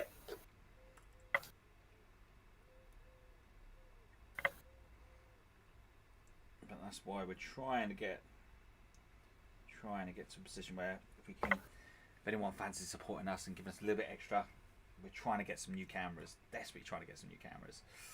We wanted to do that as kind of the main reason one of the main reasons for the stream today was to try and try and gather up a bit of funds for the studio, but obviously we didn't really plan this, and with the 9th edition kind of dropping so quickly, Darren being wrapped up with battle reports and stuff over the last few days, and it's not been as organised as we potentially would have liked, but yeah, I mean, obviously we want to make videos bigger and better and flashier for you, and obviously we have now a plan and a strategy to make that happen, and for that we are going to need a little bit more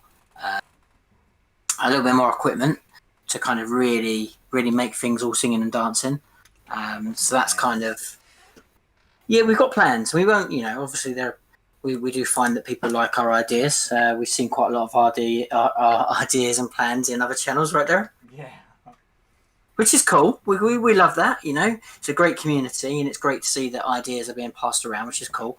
But, seeing that we haven't yet made our ideas a reality, we'll keep them to ourselves a little bit at the moment, but if you want to kind of support, and kind of help us out, then reach out to us, because obviously the best way is to become a patron, because we know then we've got a nice little bit of stability from you guys, and that helps us out tons.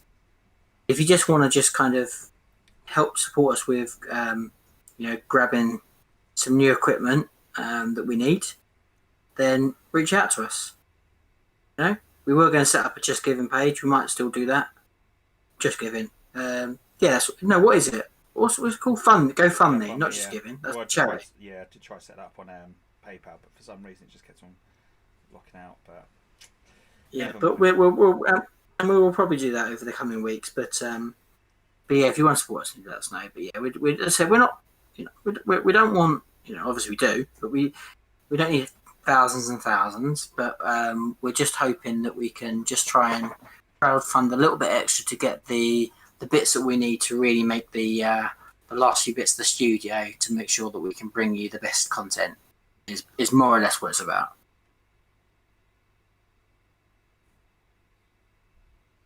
But not making anyone feel like they're under pressure. Absolutely not. Just by watching, subscribing, liking, you help us out tons. So, and it's a real challenging time for everybody.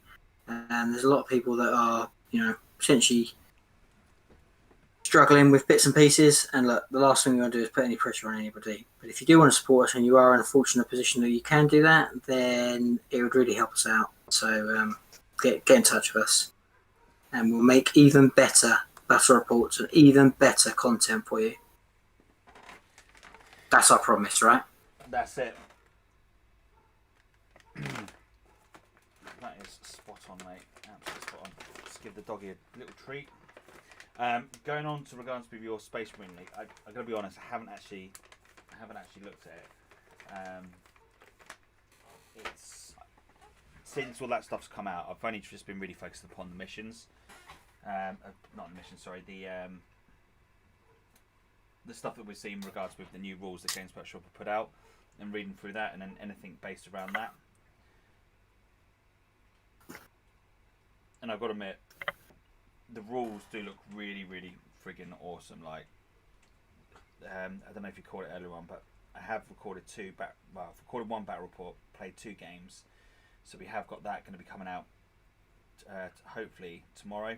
So as soon as we finish this live stream, I'm going to get back onto the editing and just get that edited up, so then hopefully everyone can sit back and enjoy that, because that was a really cool game. And of course, went in with orcs. Orcs are the key. And horde orcs, just to see how, of course, obviously he did have a night spinner in there, so as you can imagine, the night spinner is not going to be favourable for myself. Absolutely not. No, not at all. But it's a mechanic that we got to show off. Yeah, and that's cool, right? Really cool. Yeah. Because, a lot of people are going to show away from the big horde stuff now, and that's cool. And of course we've done the morale phase as well. So we've got a chance, to seeing how the morale phase works, the command phase. So there's some really cool bits in there that's definitely worth just checking out on that side. Mate, I'm not joking. I can't wait to see it. Like, I'm really, really looking forward to when you get it up. So we're not going to keep streaming for too much longer, because I want to see this battle report up. It's going to be cool. Like, I can't wait. So, but yeah, it's going to be really, really cool. Good. You're not going to be disappointed. It's going to be. It is a good little report. And of course, that's cool. Really. Get that done. Finish off the second Fabius, so I can then get the painting guide for that up as well. Yeah. And I'll be doing some more videos on 9th edition this week as well. So more to come. If you're watching this now, I literally just dropped a quick little video on just some real basic stuff, and just some. It's not like necessarily like tactical stuff. It's more just some mindset stuff around potentially how I approach this period going into a new edition, and the little things that I do that kind of helps me out. So that might be useful to a few people. So definitely, check that out. That's up now. So give it a look. And yeah, we've got loads of content coming out this week. So it's a great time to follow the channel, right? That's it. It's going to be a busy week for ourselves. It's going to be a busy few weeks, Yes. Exciting times ahead. I tell you what, Darren, I've done well because I have basically finished this unit. You have done well. So I'm pretty pleased with that. That's not bad effort, because that is now all of our reavers ready. I can pack one of these units away. Good, dude. You done well. Yeah, no, it's cool. It's cool. But yeah, if there's anything you guys want to kind of ask us before we do kind of like wrap things up today, then do let us know now. Because if you've got any questions, any queries, anything you're not sure of, then give us a shout. Because otherwise we'll wrap up, because I know Darren's got loads to do.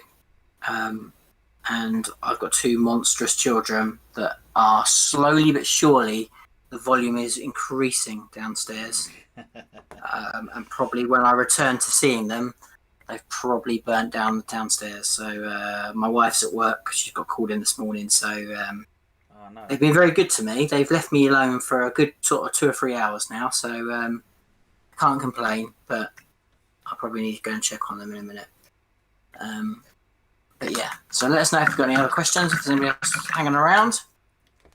Otherwise, we'll give it another couple of minutes, and then we'll call it a day. That sounds about right with you, Darren? Sounds good.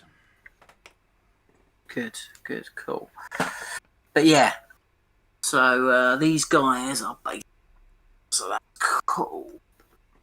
That is cool.